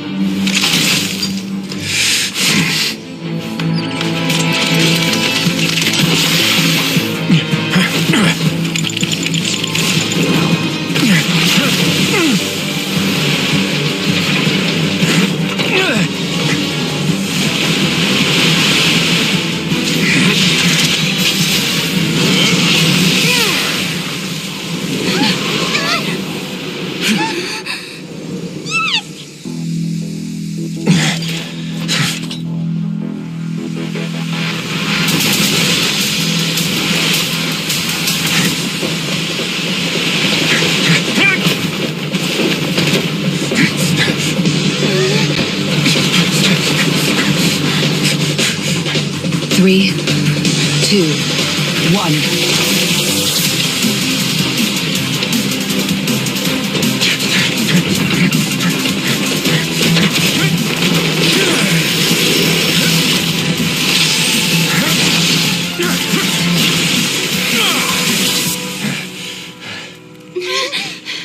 This won't hold it for long. Find Neuvillette. Tell him the defenses are about to collapse. Then what will happen to you? Until he arrives, we're the last line of defense.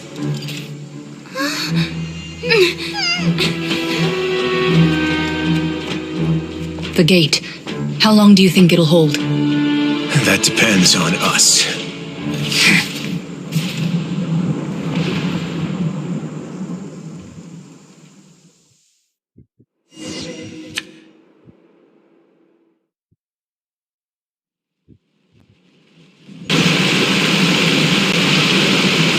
Neuvillette, why are you here? Traveler, I need you to head to the Opera House immediately. Farina will soon be meeting with the knave there. You must protect Farina and make sure she doesn't spend too much time alone with her. Will do. You have my sincerest gratitude.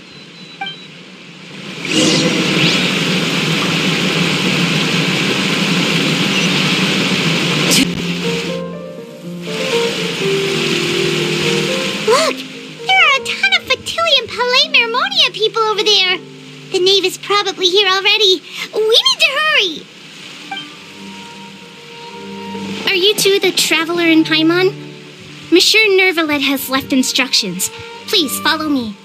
Though I'm sure he's already explained, this should be a mostly cordial conversation, unlikely to give rise to violence. But it would be most appreciated if you could protect Lady Farina to the best of your abilities.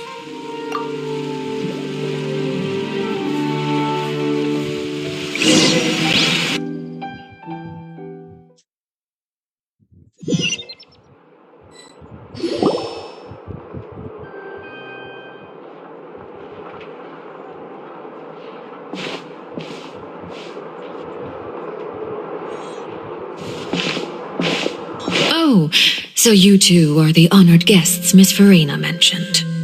Of course, of course. How could they not attend a meeting such as this? I must always have 2 or more guests at my dessert table. Otherwise, the occasion would be too lonely and unbecoming of my station. It is my pleasure to make your acquaintance, traveler. I have heard much of your accomplishments. I am the knave, one of the 11 Fatui harbingers.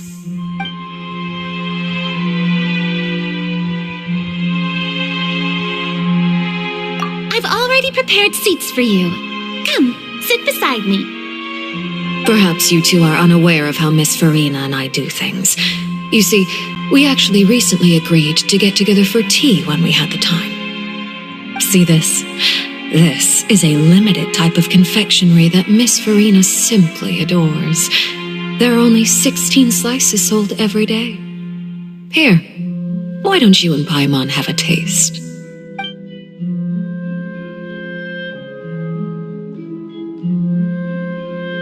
Traveler, what do you think of this cake?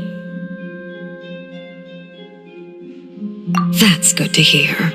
So what Child said was on the mark after all. You do share a taste in desserts with Farina and I. I wonder how he's doing nowadays. You must have heard, right? He's suddenly gone missing. I'm really worried about his safety, you know. Here's to hoping that he's an excellent swimmer. Since we're talking about him, I feel like I should add something. His martial prowess really looked certainly pretty impressive, yeah. Oh, so you're also familiar with his aptitude for fighting, Miss Farina. Oh, right. I almost forgot. Child was subdued by Udex Nuvillette right in front of you. Against ordinary people, my colleague would never be on the back foot. But alas, he just never imagined he'd run into such a person. I must express my admiration for Monsieur Nuvillette. Coming from you, that's not surprising at all. But I thought you would be happier to hear the news. Of course, but it's still a bit of a shame.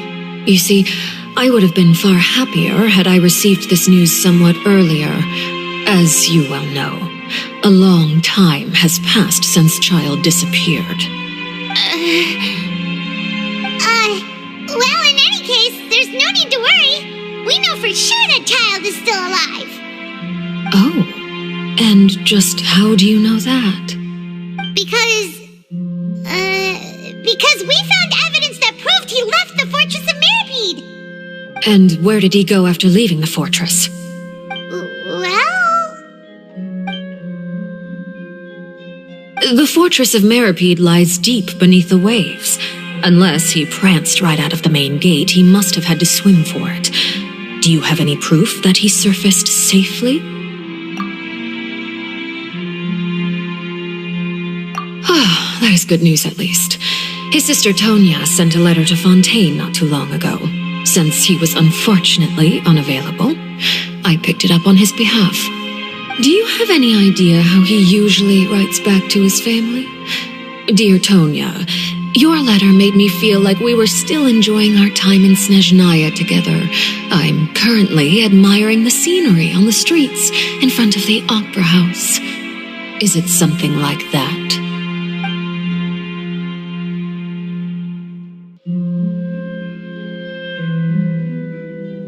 All letters tend to follow the same few formats anyway, right? As long as the contents are accurate, it doesn't matter so much how it's written or how it's worded. Hold on. The water in the teacup is shaking. I suppose this is also a sign of things to come, Miss Farina. I don't quite understand what you're trying to say. Have we entered into the next stage of the prophecy?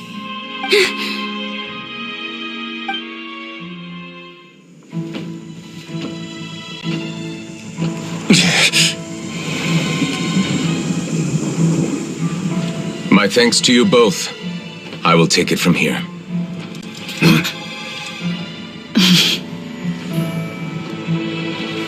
Sure you don't need a hand? Quite sure. Wow. So, what's your secret, huh? Let me guess. Nah, who knows? Maybe it's just your sense of responsibility. Sounds about right.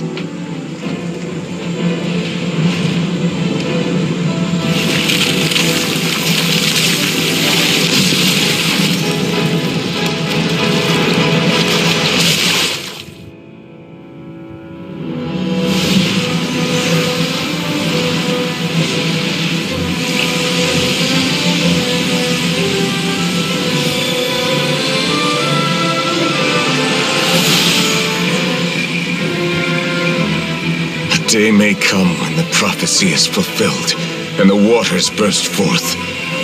But it is not this day. This ancient power could easily obliterate an entire race.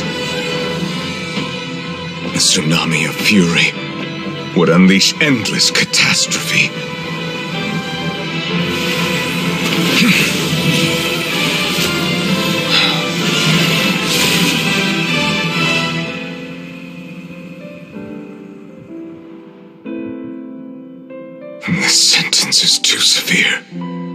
Forgive me for overruling it.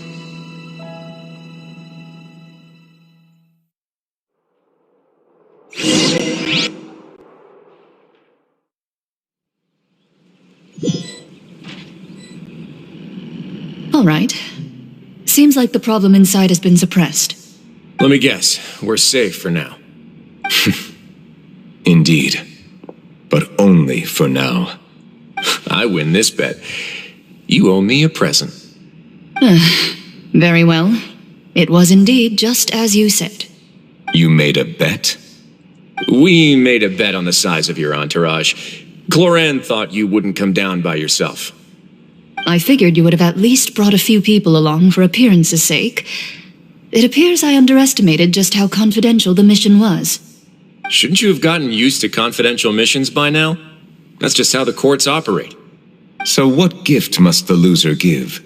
Tea? He already has tons of tea in his office. I'm thinking about a set of legal codices. That wouldn't happen to be a dig at my lack of legal awareness, would it? Well, I'm sure His Grace doesn't consider the fortress to be outside the law. I was under the impression the residents of a place like this would be uninterested in the legal codices. That was obviously a joke. Anyway, you've still got some unfinished business to attend to in the overworld, correct? No need to stay here if you have a pressing matter. We all know you can't leave Palais Marmonia for long. Thank you. I hope everything went smoothly with the Fatui Harbinger.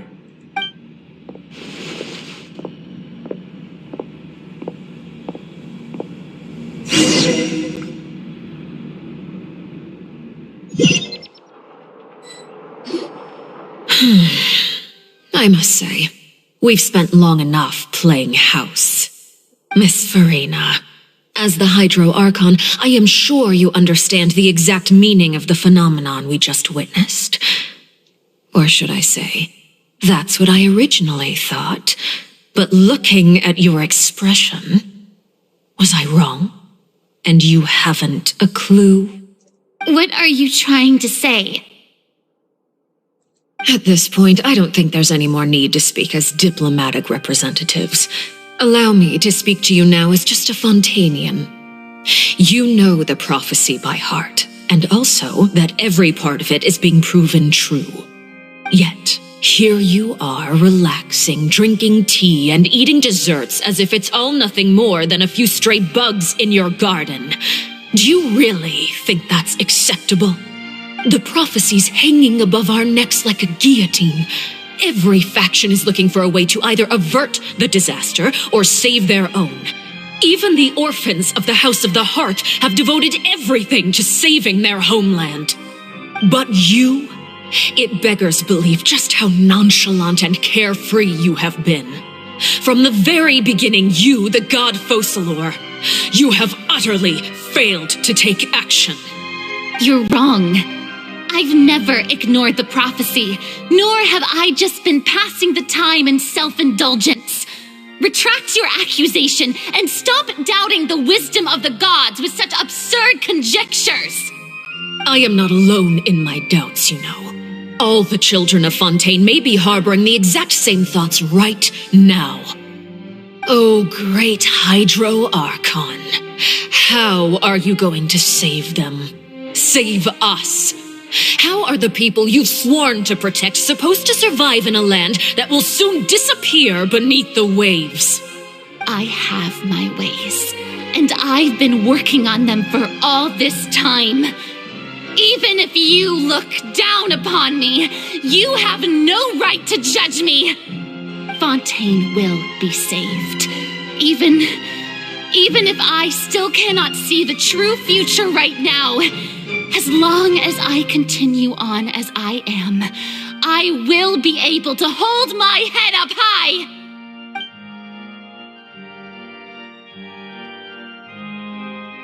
Then I ask you, Miss Farina, just what have you been working on? Where can we see it, and what is it doing to help?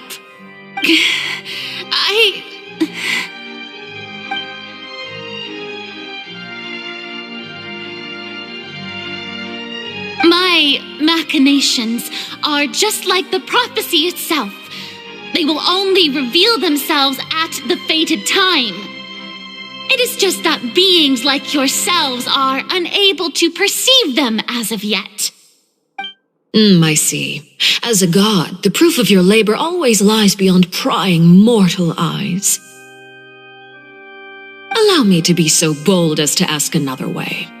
Would it be possible for you to tell us the parts of your plan that are not confidential, such as your emergency response plan for the impending disaster? An emergency response plan? Oh, that look in your eyes. Have you not even prepared one of those? The emergency response plan is also strictly confidential. Then allow me to jog your memory. Miss Farina, what is the purpose of your Oratrice Mécanique d'Analyse Cardinal? And what do you plan to do with the massive amounts of indemnitium that has accumulated over the years? The Oratrice? It's just like it appears to be. So you also have no idea. If I'm not mistaken, someone's using it to prepare for something. But unfortunately, it would seem that someone is not you, Miss Farina. I first caught wind of this when Linny tried to investigate the Oratrice in the Opera House. You see, even just getting close to the core contaminated him with an extremely large amount of indemnitium. But even if that had nothing to do with you, then what could you possibly be working on, oh great Hydro Archon? Oh, right. I almost forgot. Udex Neuvillette is not at the tea party with us today. Miss Farina, I suppose you must have ordered him away to take care of some troublesome business. Yes, that's exactly right. Please keep it a secret for me. Of course I will. Although, I must say, Miss Farina, you seem quite insecure without the Udex by your side. Oh, very well. Let's stop that conversation here. There are still a few slices of cake left, so please, help yourselves, everyone.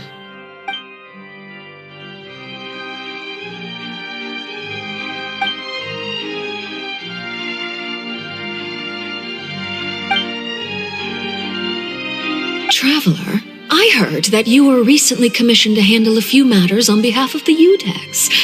Why don't you take an extra slice of cake? Those who work hard deserve gratitude and praise. You too, Paimon. Thank you. Paimon will take you up on that offer.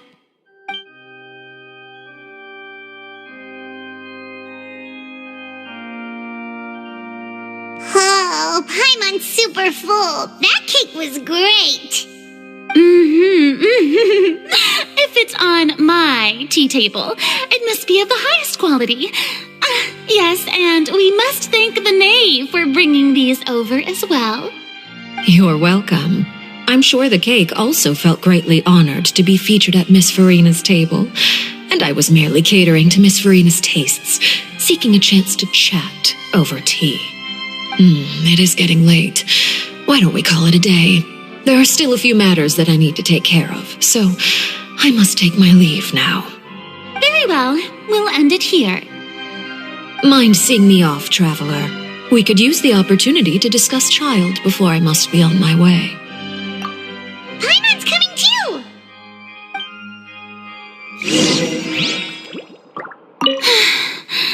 The tea party turned out to be even more difficult than I'd imagined.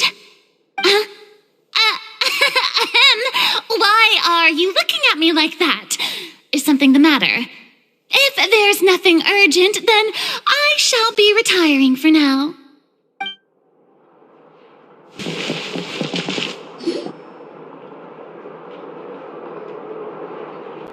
I'm glad that you were willing to come with me. Of course, Child was just an excuse. I have no interest in your dealings with him. That's what Paimon thought. You lent your aid to the children of the House of the Hearth. As their father, I would like to express my gratitude. Do I look like an irresponsible father to you? The House of the Hearth is very important to me. You should know that I care deeply about my children. That was all. Formal topics should be discussed in formal settings, and informal topics in informal settings. I know you just returned from the fortress of Meripede. Relax. I have no intention of trying to get anything out of you. Linny, Lynette, and Fremine are still there, and I trust their judgment and abilities. They've all been working very hard and have always done all they can to fight back against anyone who tried to stop them, especially Linny. You mean Wriothesley. He's a tricky one to deal with. It's unfortunate that Linny's so eager to prove himself that he can't learn to rely on others, including me. By the way, and you can just consider this a bit of idle gossip, but what's your impression of Farina? You are outside of our disputes, and the freest person in all of Fontaine, able to move around most easily. Allow me to share my perspective with you. And that's everything that happened during the trial. Master Child was declared guilty and immediately transported to the Fortress of Meripede. Didn't he say he was coming here on vacation? Does he not feel an ounce of shame for all the trouble he has caused? Forget it. He did give us an opportunity. I will be meeting someone shortly. Do you require help with any preparations? No need. I will take care of it myself. I need to meet with Farina, the Hydro Archon. She is at the heart of Fontaine. But what's fascinating about her is that she often seems more like a celebrity than a working Archon. Oh, come over here, you little critter, you! You dare to run from me? Stop right this instant! My goal is just to discover the location of the Gnosis. But I didn't expect the chance to approach Farina to be handed to me on a silver platter. This is so easy, it's actually making me a bit suspicious. Anything left unguarded is usually just bait. But no one will blame someone for taking the bait. After all, from the moment it was attached to the hook, the bait is meant to be sacrificed. It's just as I guessed in the second before I struck. The Hydronosis is not currently held by the Archon. In fact, this Archon doesn't seem like a god at all. And I sense that she's under some kind of curse. Who are you? And what are you trying to do? Please don't kill me. I'm begging you, please. The fear in her pupils is genuine, so perhaps she's not bait after all. Either way, targeting her has lost all meaning.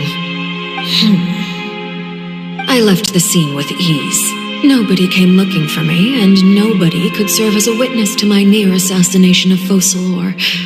I suspect even Farina dares not mention this incident to anyone. Not long after, my informants confirmed what I had guessed.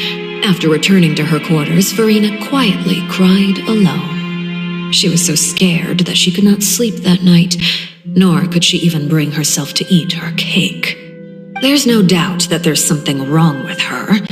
I began to entertain the possibility that she is not the true Hydro Archon.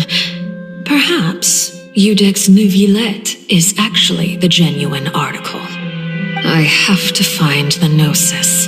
If the Neuvillette hypothesis is correct, he is probably in possession of it. Alternatively, it might have been hidden in a place that's hard for ordinary people to access. Yes, Father. My dear children, please speak. News from the Fortress of Meripede. Master Child has gone missing. On top of that, the contacts and guards we bribed at the fortress have all gone quiet as well. Probably the handiwork of that Wriothesley. I'm afraid so. This is a good opportunity. The value of a harbinger is much higher than most would imagine. We now have an excuse to exert diplomatic pressure on the Fontaine authorities. Set up a meeting for me. I would like to meet the Hydro Archon and Eudex Neuvillette. Oh, and I have an additional mission for you three. Yes, Father. Tartaglia's disappearance was not a part of my plan, but I can use it to make a breakthrough. With this as my excuse, I can ask for an official audience and continue my investigation of Farina and Eudex Neuvillette. The initiative belongs to the House of the Hearth. My wish to investigate the fortress of Meripede will be a front. Lenny and his group will be responsible for the actual intelligence gathering.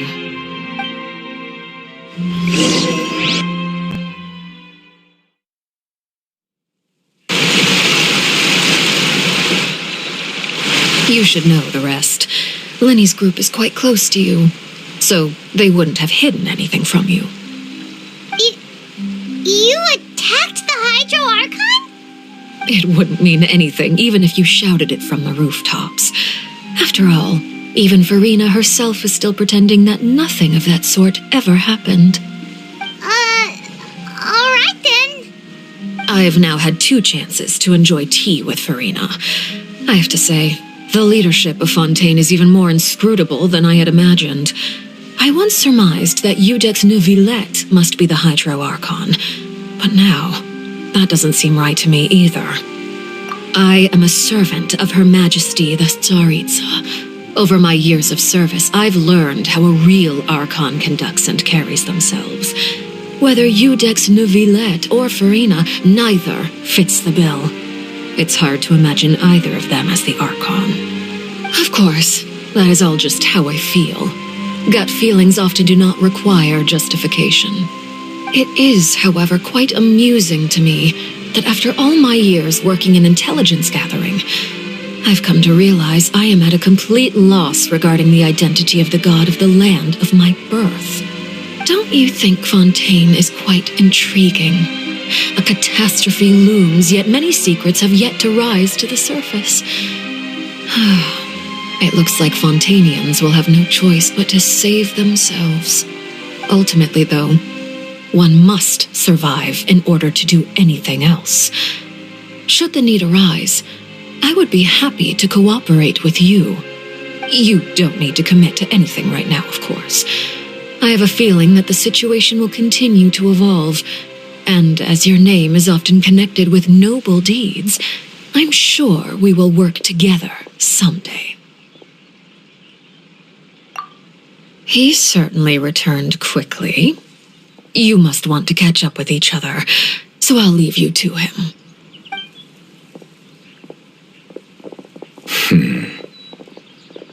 Neuvillette, is it over? For now, yes.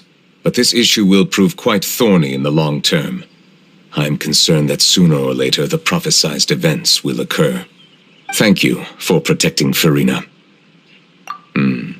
To put it simply, I used my power to force back the primordial sea and reseal the sluice gate.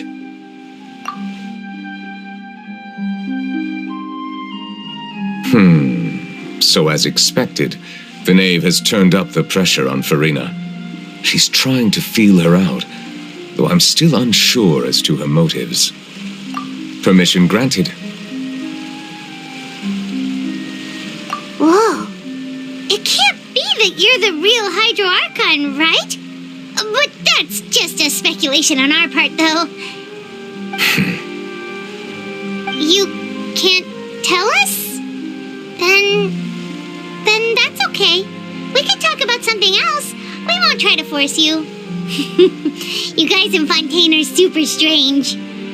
If by the phrase, you guys, you are referring to Farina and I, then although I'm not sure just what you are trying to imply, I must clarify that I do not share her positions on a multitude of topics. I believe so. The fortress has a long and complex history. It has seen much grief and suffering. And now, another catastrophe will soon be upon us. I mourn this turn of events. Huh? Why is it raining all of a sudden?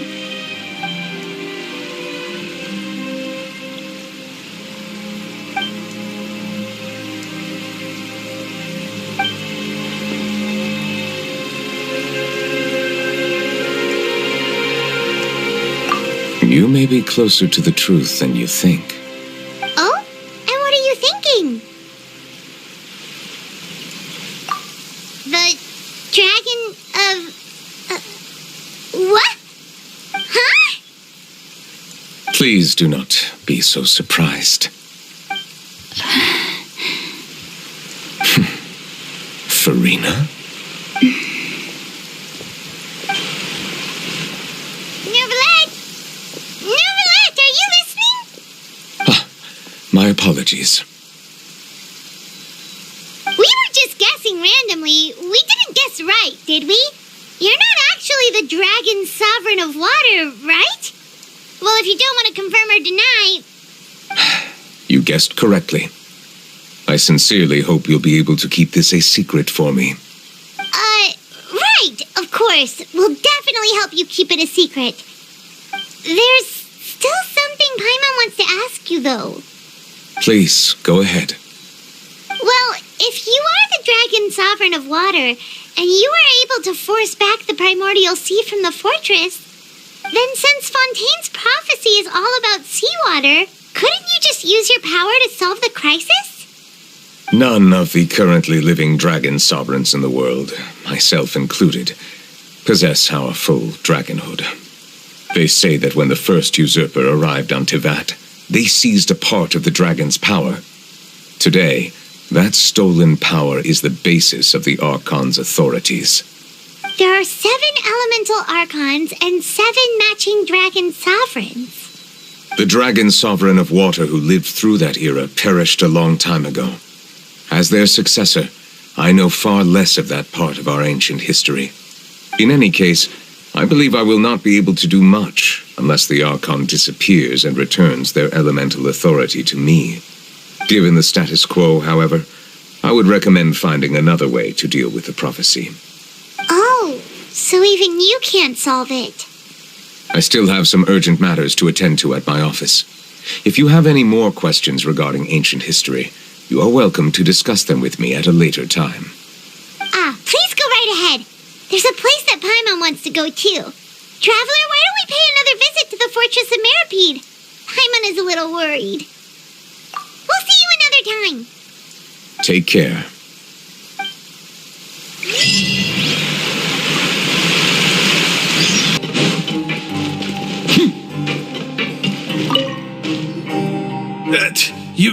You guys are back? You guys didn't get caught and thrown back down here, right? Huh? No, not at all. And here I thought you'd managed to escape from jail during all the commotion. I'd held you up as legendary jailbreakers, but now you're telling me you just never left? We're sorry, but we just had some business to take care of. All right. There's no need to get caught up in the details. We're just relieved to see you. He was super worried about you, you know. Hey, it wasn't just me. Weren't you super worried as well? Something like that, yeah. I was also transferred to work in the kitchen a few days ago. I can still hear Quisto mumbling to the carrots. Are those two all right? Do you think they made it out alive? Whenever he'd say that, I'd tell him I'm sure they're fine. Wherever they are, they're kicking back with drinks in hand, enjoying the lovely scenery. Hey, there's nothing wrong with worrying about your prison pals, is there? I mean, considering how they always love listening to all my gossip. These two, they sure are a lot warmer and friendlier than when Paimon first met them. Oh, well, if you say so. I'll be watching you to make sure you finish every last bite. You won't be here, dude.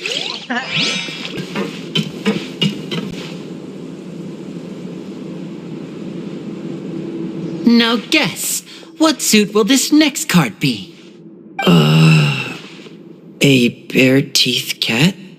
Well, look who it is. Traveler, Paimon. Hello, everyone. Looks like you're recovering nicely from it, eh? Thanks to everyone's support. Oh, right. I managed to work up the courage to thank Miss Clarant in person. Whoa, how did she react? She told me that it was nothing. It was as if saving a life wasn't a big deal to her at all. She also told me not to worry about it. She didn't want to stress you out, that's all. She's right, and it's best not to dwell on it. Yeah. Okay, but check this out. We went back to the opera house and we met the knave. You met Father? Did she say anything to you? She said a few things that were, a bit hard to understand. And also that she's looking forward to working with us in the future. Her attitude towards you is even better than what we'd imagined. That's fantastic. You should believe her. She has her own way of doing things, and she'll do everything in her power to help those she considers close, which now might also include you. Mm-hmm. Father is very capable and also trustworthy. Oh, Paimon just remembered that she thought Lenny was a bit too proud as well. She said that you should learn how to rely on others sometimes. Got it. That does sound like something that Father would say. Hey! Are you going to stay here for the next few days? Looks like it, yeah. Excellent. I will host a tea party. For real? Then Paimon wants another serving of cake. Another implies that you were already served some delicious cake while you were up there. How lovely. Well, next time, you're going to have tea and snacks with us.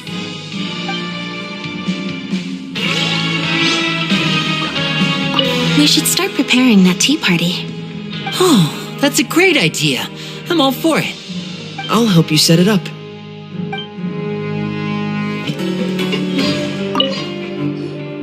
Sijuin! Traveler, Paimon, you're back! Are you still doing alright? Did either of you get hurt? We're fine, but what about you guys? It was such a huge mess. How bad was it? A few people sustained superficial injuries, but that's about the extent of the damage. Monsieur Nervoulet paid us a visit. It was all thanks to him that we managed to suppress the crisis for the time being. Of course, we must also thank you for the help you provided. How did Nervoulet know that he was needed here? Well, Monsieur Nervoulet has strong resonance with the hydro element. When the water level rises, he can feel the waves produced. I ran into the bombshell bros while bandaging the injuries of the wounded. They were mumbling the whole time about how you just ran down without a word. I'm so relieved to see that you're both all right. If you're not too pressed for time, please stay with us a few more days. Just let me know if you get a craving for any particular dish, so I can have Mr. Walsey get your meals prepared. Oh, and please feel free to visit the infirmary for a break at any time. I'd like to take the opportunity to spend some more time observing your facial muscles as well. Your happy smiles are quite contagious, you know. They're so memorable, and I've missed them immensely while you were gone.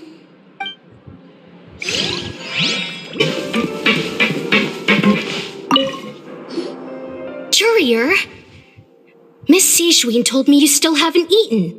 Yeah, I was working on something, so I forgot. That's no excuse for... Huh? It's you two. Yur, Lurvine, we're back! Hello there. It's been quite the mess here recently. How have you been? And you? Are you still taking the secret passageway from the infirmary to work on the ship? Yep. That is still top secret, though, so don't say a word to anyone. It can be a bit annoying when there are lots of people in the infirmary, but I still prefer taking that route over the one from the Duke's office. I mean, the infirmary does make it easier for you to slack off. Oh yeah? Then why are you also here so much? You two really are just using your jobs as a cover for your relationship, aren't you? Not at all! Courier, the rumors about us are literally everywhere now. Please do something about it. But it's not like I caused them by myself. All right. I'll try to do something about it when I can find the time.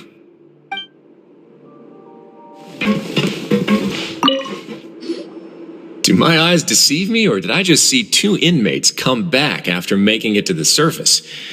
Some strange winds blowing of late. We wanted to see how the fortress is doing. Is everything still all right? We're fine, for the most part. Neuvillette came down and took care of the worst of it. If that's the case, why don't you just ask him to stay here? Oh, yeah, what a brilliant plan. Let's go convince the Eudex himself to exchange the Courts of Fontaine for a puddle of water in the middle of nowhere. He came here in a hurry and left without even stopping for a cup of tea. He did remember to take Miss Sigewinne's gift with him, though. He sure sounds super busy. Miss Cloran has left as well. She also took her gift from Miss Sigewinne. Were the gifts milkshakes? Neuvillette got the milkshake. Cloran received lipstick instead. Those aren't even remotely alike. Well, it's Neuvillette's own fault for making Sigewinne worried about his health by working so much. But besides that, our head nurse is still pretty fond of picking out beauty products for the ladies. Oh, and I have some gifts here for you as well. Are these from Sigewinne too? Nope, they're from yours truly. You've already wrapped up your work at the fortress, so you can return to the surface at any time. You haven't yet served your full prison term, however, so you may continue to use your cell until your term is up. For real? Then we could stay here for a really long time? You may access the cafeteria for free. Hooray! Just remember to come complete your paperwork once it's time for your release.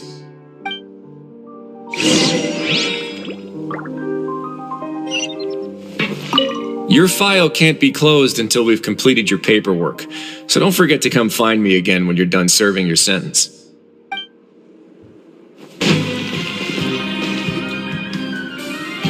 We're back in our cell again. We're no longer prisoners, though, so it really doesn't feel the same. Being free sure feels pretty special now.